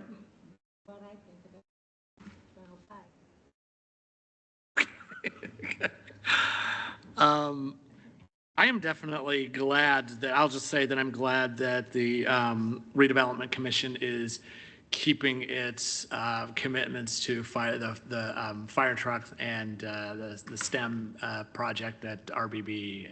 I think both of those, I think the public would very much appreciate those expenditures. So I'm glad that this can work out and we can meet the mission of the TIF and also support the surrounding community. We'll go to public comment. If there are any members of the public who would like to address this item, please approach the lectern in the Nat U. Hill room or raise your hand on Teams. Oh, please, go ahead. I wanted to ask you. Artie, can you pull your mic around? You're not being picked up. Sorry. Trying to avoid this. The settlement, you're saying this is tied to the settlement. Do you know if that money's available yet? I looked today into the 4920 West Side TIF. Woodruff may have a comment too. Settlement has been distributed and reseated. Thank you. All right, we'll do a roll call vote. Counselor Iverson? Yes. Counselor Crossley? Yes. Counselor McKim? Yes. Counselor Deckard? Yes. Counselor Wiltz? Yes. Counselor Hawk? Yes. Motion passes unanimous. All right, we have another one from the Highway Department. Council moves to approve the Highway Department's request for a fund-to-fund transfer of cash in the amount of $2,468,178.87 from Fund 4920-0000 West Side Economic TIF to Fund 8165-0000 Vernal Pike. Second. We have a motion and a second. And this is the second part of the transfer from the cash to pay for our construction match for that project. I guess it is worth having you here for a couple hours for $2.5 million. That's And to say I've enjoyed working with you, Jeff. You've been a big supporter, so keep the weekend texts coming, checking on my projects. 8 a.m. on Sundays, it's great. That's my chance to walk on the roads. I agree. All right. Well, I'm embarrassed now. Need to embarrass you. You've been a super big supporter of highway and roads and the bridge projects. And from day one, from taking this position, you have helped me a lot. So I really appreciate it. You have done an amazing job for this community. Questions or comments from the right? From the left? Okay. Are there any members of the public who would like to speak? If so, please approach the lectern in the Nat U. Hill room or raise your hand on Teams. Seeing none, we will do a roll call vote. Counselor Deckard? Yes. Counselor Wiltz? Yes. Counselor McKim? Yes. Counselor Iverson? Yes. Counselor Hawk? Counselor Crossley? Yes. Motion passes unanimous. Can't wait to walk this road. All right, let's move on. I believe we have some items from the probation department.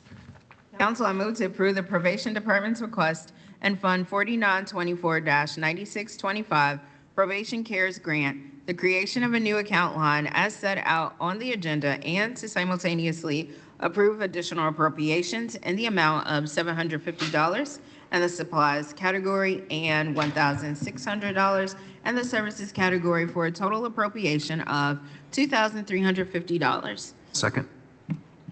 Okay, we have a motion and a second.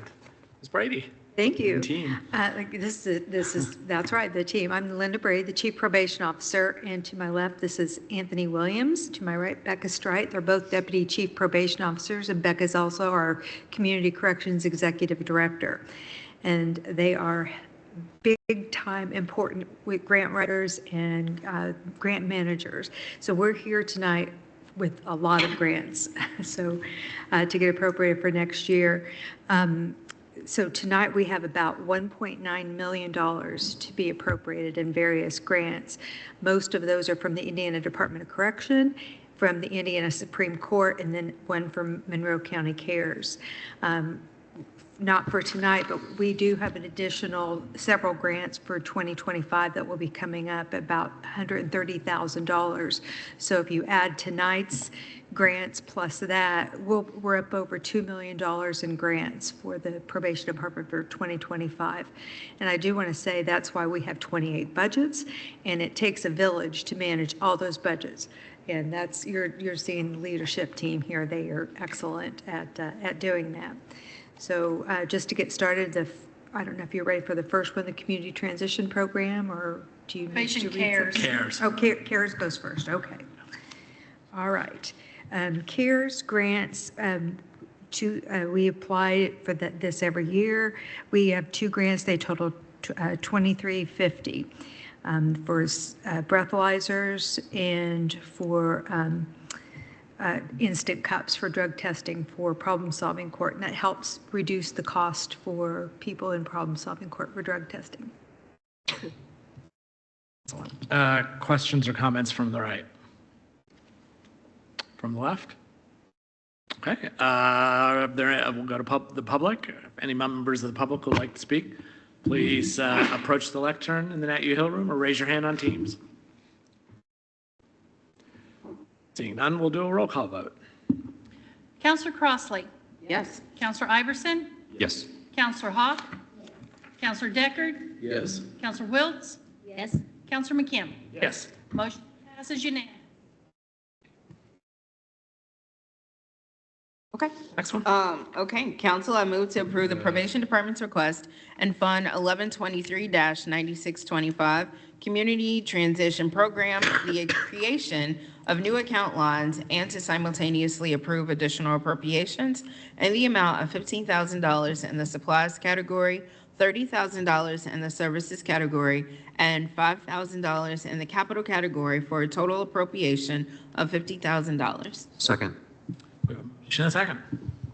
Okay, the Community Transition Program is an early release program for the Department of Correction. And in order for a person to be eligible for that, a judge has to accept them onto early release. And we do the supervision. In our county, we don't have a residential facility, so they're normally released onto our home detention program. And the DOC reimburses Monroe County $25 a day for each day the offender is on our supervision. In 2023, the DOC reimbursed us $13,000 roughly dollars, and so far in 2024, $14,000 is what we've received. And the cash balance is $68,640 at the end of November for that. So again, this is not a grant; it's a reimbursement. For next year, the DOC might be changing how we do this. They might be making us put this money into project income, to be determined. Becca has some instruction on that. The DOC is coming up with some new rules, as DOC does, but we can collect the CTP money, but it must then be put into project income. But we're still awaiting further instruction. Thank you. Comments or questions from the left? Yes, Ms. Wiltz. Approximately how many people are in this program in our county at any given time?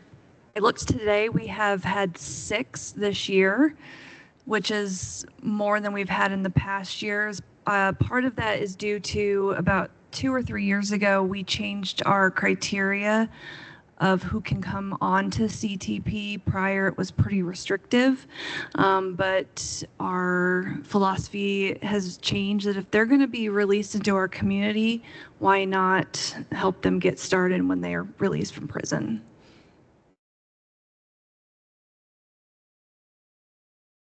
Other comments from the left? From the right, yes. Yes, and this is something I've mentioned in the past.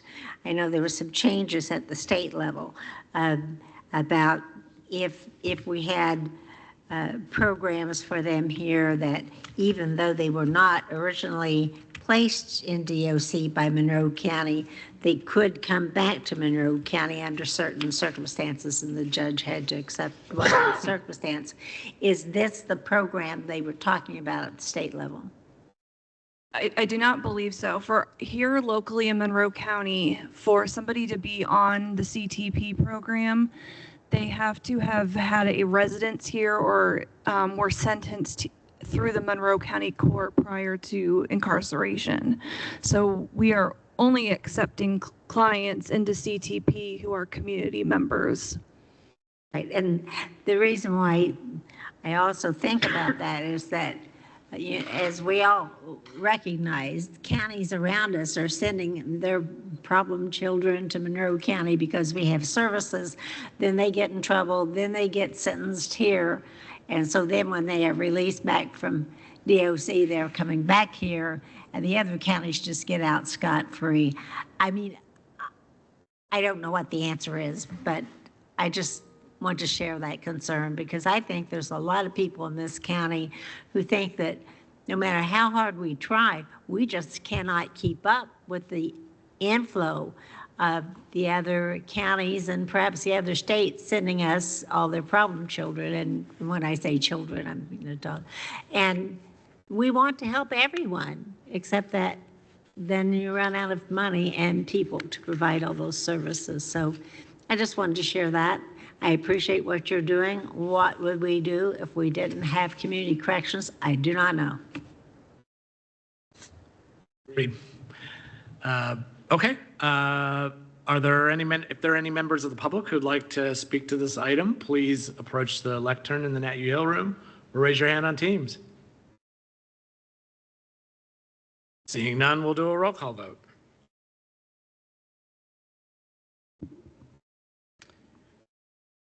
Counselor Deckard, Yes. Counselor Iverson, Yes. Counselor McKim, Yes. Counselor Hawk, Yes. Counselor Crossley, Yes. Counselor Wiltz. Yes. Motion passes unanimous. Okay, we have another, the pretrial program grant. Council, I move to approve the probation department's request in Fund 9135-0000 pretrial program grant ODD, the creation of new account lines as set out on the agenda, and to simultaneously approve additional appropriations in the amount of $228,772 in the personnel category. Second. We have a motion and a second. Okay, this is the first of 5 grants we're going to talk about tonight that is funded by the Indiana Office of Court Services or the Indiana Supreme Court, and it comes out of the state budget. The Indiana Office of Court Services received grant requests for this funding, almost double the amount of funds that they have. So huge, huge interest in counties getting money for the various programs. Therefore, they instituted some caps. So they capped salaries with only a 3% increase allowed. No new positions were allowed. They capped fringe benefits at a rate that was below what our fringe benefits are. And they also capped client incentives. Client incentives are really important, especially with our problem-solving courts. Things like bus passes and gas cards to help clients get to their required court hearings, treatment, probation appointments, and such. So we're grateful for the money we got, but we realize there's a lot of competition out there for this. So with the pretrial grant specifically, we did receive an increase of $21,000 this year, which was a 10% increase from the year before. And it funds a probation officer, a public defender salary, and a part-time probation officer assistant to do the data entry for the program. And Anthony, was it last year that they didn't fund the full public defender, or the year before? 2 years ago. 2 years ago. Those of you who've been around may remember they cut funding for the public defender. This year, it's back up. We just never know what is going to happen with that, but that's what what funds. If you want to talk about the stats. Oh, this was just a quick perspective of what the pretrial program has done. So our pretrial program started October 1st of 2016, and as of today, we've assessed nearly 13,000 defendants. So that's 13,000 people that we've made contact with who have been arrested and have gone before the judge to determine release decisions.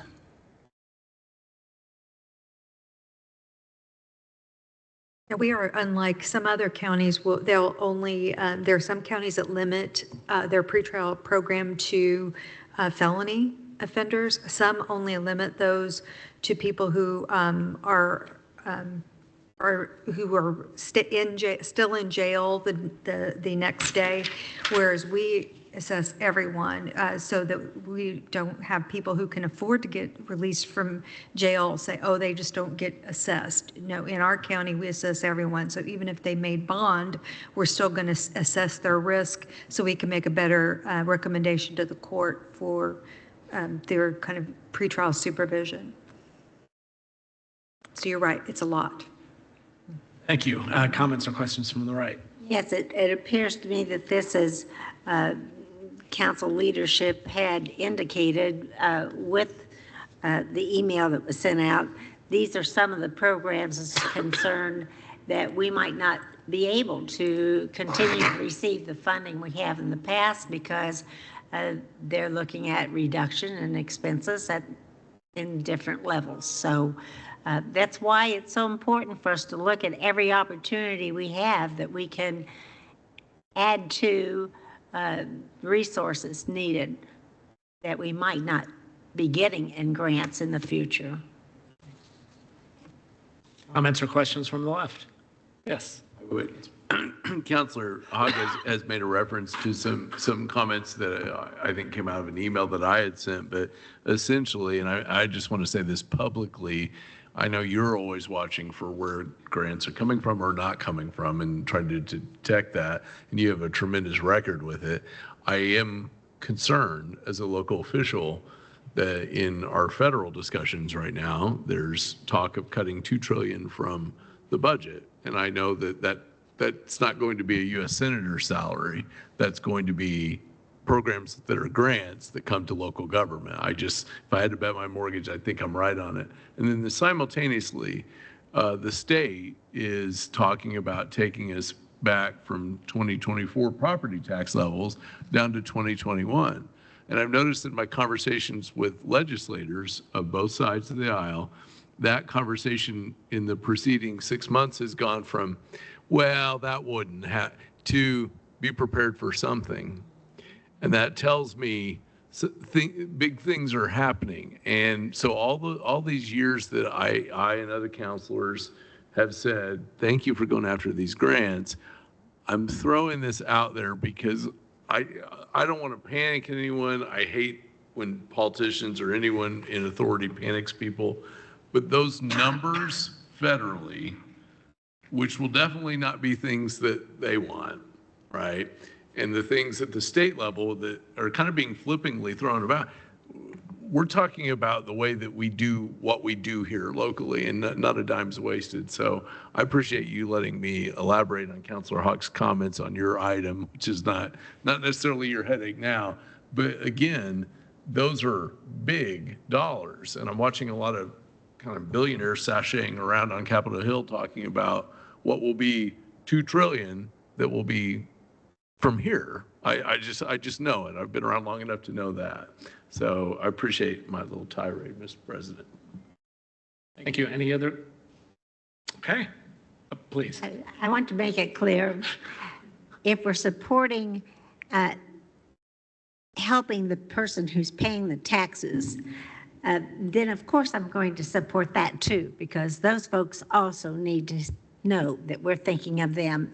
When I appreciate what council leadership has been presented, but it is up to us, the county council, who are supposed to have a strong hand on the money coming into this county and how we can make it stretch out to cover those things that we need to do. We'd better be watching a whole lot more careful, because the state's going to say, well, you got all that opioid money, you've got this and that and the other money, what'd you do with it? Oh, well, we handed it out. We have to be absolutely hands-on for all of the dollars we can get our hands on to help out those departments that need it. My thought. Any other comments? Okay. Let's move to the public then. Any members of the public who want to speak to this item, please approach the lectern or raise your hand on Teams. Seeing none, we'll do a roll call vote. Counselor Wiltz? Yes. Counselor Crossley? Yes. Counselor Hawk? Yes. Counselor Iverson? Yes. Counselor McKim? Yes. Counselor Deckard? Yes. Motion passed. Great. All right. Now we have the Community Corrections Grant. Council, I move to approve the Probation Department's request in Fund 9141-0000 Community Corrections Grant, the creation of a new account lines as set out on the agenda, and to simultaneously approve additional appropriations in the amount of $1,049,167 in the personnel category. Motion? Second. We have a motion and a second. Okay, the Indiana Department of Correction, this is our largest grant funding that we receive. This particular grant is the first of 4 grants that we received from the Department of Correction. In the past, they used to just give us 1 grant. Now they are separate, so that's why you're going to have 3 more to appropriate. This grant supports the use of evidence-based practices and continuous quality improvement to ensure that probation and community corrections clients are receiving services that promote positive lifestyle changes, reduce recidivism, and improve community safety. The total grant award, $1,528 and 120, I think. It's the exact same amount we received in 2024. We've been flatlined at least the past 3 years and maybe longer because the state budget has not included increases for community corrections grant. And as you know, we've talked about this before, the priority has been to build a new prison. Who knows what the priority will be this coming year? There'll probably be a new DOC commissioner because of the new governor. And so we won't know for a while what the priorities are going to be. Because of this grant flatlining, our project income, which is community corrections user fees, will have to absorb the increases in health insurance, self-funding, cost of living adjustments, and corresponding increases in FICA, PERF, and the county longevity pay. And our grant is personnel only. We don't have any supplies, any services, any capital. It's just personnel, and it does not pay for any position 100%. Their positions are divided between the grant and project income, the user fees. So again, this is our largest grant, and it does not fund all of the salaries and fringe benefits of any one person. Comments and questions from the right? I'll spare you. Okay. From the left. Congratulations, this is so important. If there are any members of the public who would like to speak, please approach the lectern or raise your hand on Teams. Seeing none, we'll do a roll call vote. Counselor Deckard? Yes. Counselor Iverson? Yes. Counselor McKim? Yes. Counselor Hawk? Yes. Counselor Crossley? Yes. Counselor Wiltz? Yes. Motion passes unanimous. Still quite a few of these left. All right, so let's move on to the drug court grant. Council, I move to approve the probation department's request and fund 9147-0000 drug court grant, ODD, the creation of new account lines as set out on the agenda, and to simultaneously approve additional appropriations and the amount of $157,711 in the personnel category. Second. In a second. I was thinking, what is ODD odd year? Because we have different numbers, odd and even. I'm like, what is ODD? Oh, so it really is odd, not It ODD. really is odd. Okay, well, I will say that going Yes, forward. we changed the even and odd, or we have so far in the past with these grant years. This grant pays for partial salaries and fringe benefits for 1 probation officer and 2 field officers for the drug court. And Becca. The program, the drug court program started in 1999, and since then, drug court has graduated 541 individuals. So bravo to all of those individuals for their hard work in drug court. The problem-solving court, drug court in particular, plans to have a celebration for the 25th year of existence this spring, which more details to come. And I would also add, this year we had Indiana University complete an evaluation of not only drug court, but our other problem-solving courts. It's one of the requirements to receive money from the Indiana Office of Court Services. And we just got the report today. So we're still sifting through almost 90 pages of an evaluation. But I bring it up because not only are these programs running, but we are truly evaluating and validating the work that's being done and making changes and improvements all the time. Thank you. Comments from the left. That's great.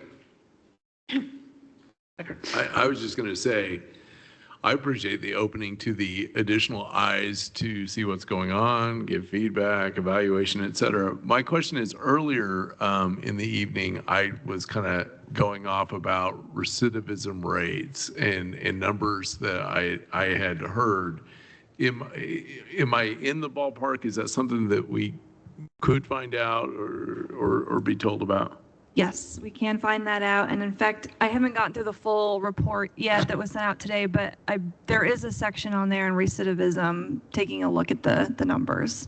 And the only reason I ask this is if there are things that we always can replicate, there's no need for everyone to reinvent necessarily certain components. And the example I give, when I first got into office, I came to see Miss Brady, and I was out in your all's waiting room and going through the workbooks that you give to folks coming through your office.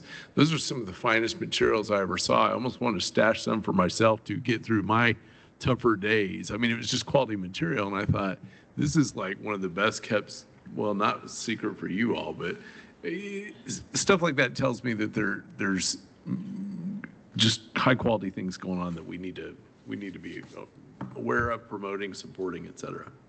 When we get the report, it would be a public report. So when we get our way through it, we want to make sure there aren't any errors. But I can tell you, I don't know what this recidivism will show, but the very first evaluation we got of the drug court, it was required. We got a federal grant that funded the drug court in the early 2000s, that it showed that it reduced our program versus the control group, those who were eligible, who opted out, that it reduced recidivism by 46%, which was a huge, I mean, if anything reduces recidivism by even 5%, that's significant. And 15% is good, and 20% is excellent. 30% is like through the roof, but 46% was what was found. So it's huge, makes a huge, huge difference. Goes from the left. The comments or questions from the right. If any members of the public would like to comment on this item, please approach the lectern or raise your hand on Teams. Seeing none, we'll do a roll call vote. Counselor Deckard? Yes. Counselor Iverson? Yes. Counselor McKim? Yes. Counselor Hawk? Yes. Counselor Crossley? Yes. Counselor Wiltz? Yes. Motion passed unanimous. Mental health grant. Council, I move to approve the Probation Department's request in Fund 9149-0000 Mental Health Court Grant Odd, the creation of new account lines as set out on the agenda, and to simultaneously approve additional appropriations in the amount of $49,376 in the personnel category. Second. Second. This grant pays for partial salary and fringe benefits for one probation officer. This program started in 2015, and we've had 27 graduates. Comments or questions from the right? From the left? Seeing none, are there any members of the public who would like to speak? Please approach the lectern or raise your hand on Teams. Seeing none, we'll do a roll call vote. Counselor Hawk? Counselor Iverson? Yes. Counselor Deckard? Counselor Crossley? Yes. Counselor Wiltz? Yes. Counselor McKim? Yes. Motion passes unanimous. Pretrial services grant. Council, I move to approve the Probation Department's request in Fund 9157-0000 Pretrial Services Grant Odd, the creation of new account lines is set out on the agenda, and to simultaneously approve additional appropriations in the amount of $271,866 in the personnel category. Second. Second. Okay, this grant pays for partial salaries and fringe benefits for 4 of the 5 pretrial probation officers. So basically, if we didn't have these grants, we wouldn't have a pretrial program. We're very fortunate to have these grants so that we do have a pretrial program. Okay, comments or questions from the right? From the left?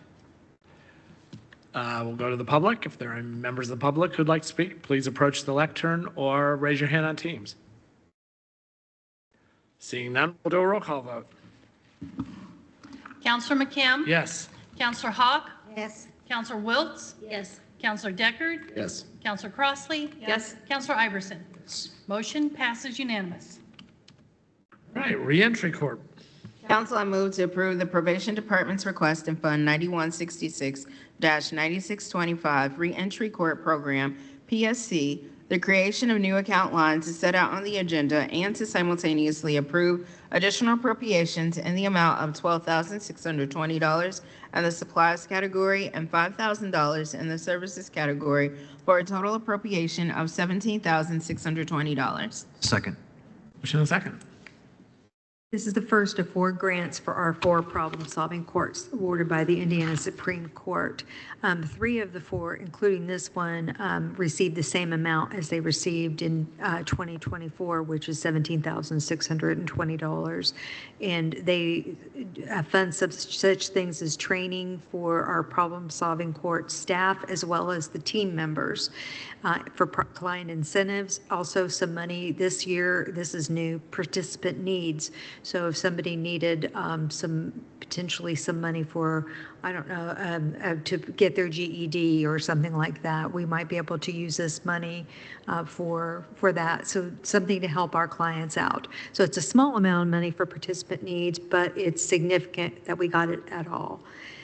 Becca. And this program started in 2014, and we've got 59 graduates. Comments or questions from the left? From the right? Are there any members of the public who would like to speak? Please approach the lectern or raise your hand on Teams. Seeing none, we'll do a roll call vote. Counselor Deckard? Yes. Counselor Iverson? Yes. Counselor Hawk? Yes. Counselor Wiltz? Counselor Crossley? Yes. Counselor McKim? Yes. Motion passes unanimous. Mental health court. Sorry. Yep. Go ahead. That's it. No, you're good. There are too many of these. There's a lot. Yes, no, maybe so. That's hysterical. It's the gift that keeps giving. Council, I am amending my motion for the probation department's request and Fund 9168-9625 Mental Health Court PSC, the creation of new account lines as set out on the agenda, and to simultaneously approve additional appropriations in the amount of $12,620 in the supplies category and $5,000 in the services category for a total appropriation of $17,620. Second. Just a second. Same amount as last year, and for the same things as the reentry court grant. Thank you. Comments, questions from the right? From the left? Any members of the public who would like to speak, please approach the lectern or raise your hand on Teams. Seeing none, let's do a roll call vote. Counselor Wiltz? Yes. Counselor Iverson? Yes. Counselor Deckard? Yes. Counselor McKim? Yes. Counselor Crossley? Yes. Counselor Hawk? Yes. Motion passes unanimous. Veterans Court. Council, I move to approve the probation department's request in Fund 9170-9625 Veterans Treatment Court, the creation of new account lines as set out on the agenda, and to simultaneously approve additional appropriations and the amount of $86,974 in the personnel category, $12,620 in the supplies category, and $5,000 in the services category for a total appropriation of $104,594. Second. Just a second. Veterans Court grant received the same base amount for supplies and services as the other 3, which is $17,620. Veterans Court also has a separate state appropriation in the state budget, and so they actually fund, in addition to the supplies and services, a case manager probation officer. And our Veterans Court case manager probation officer is also a veteran himself. So it funds the salary and fringe benefits. And we've had 26 graduates since 2016 in that program. Right, comments or questions from the right?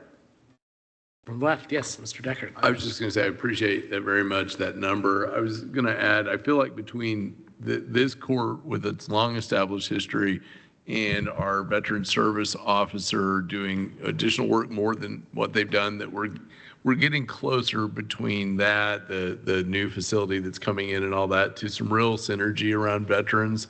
I don't know where that's going to take us, but that's a good thing from, I think, where we started. And so I appreciate the long history that you all have in all of that.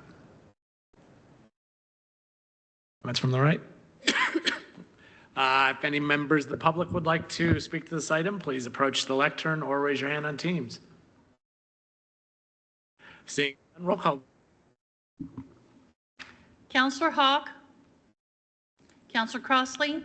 Yes. Counselor McKim? Yes. Counselor Iverson? Yes. Counselor Wiltz? Yes. Counselor Deckard? Yep. Motion passes unanimous. All right, and this should be the last one of these, this big pile of money that the probation department is coming to us for.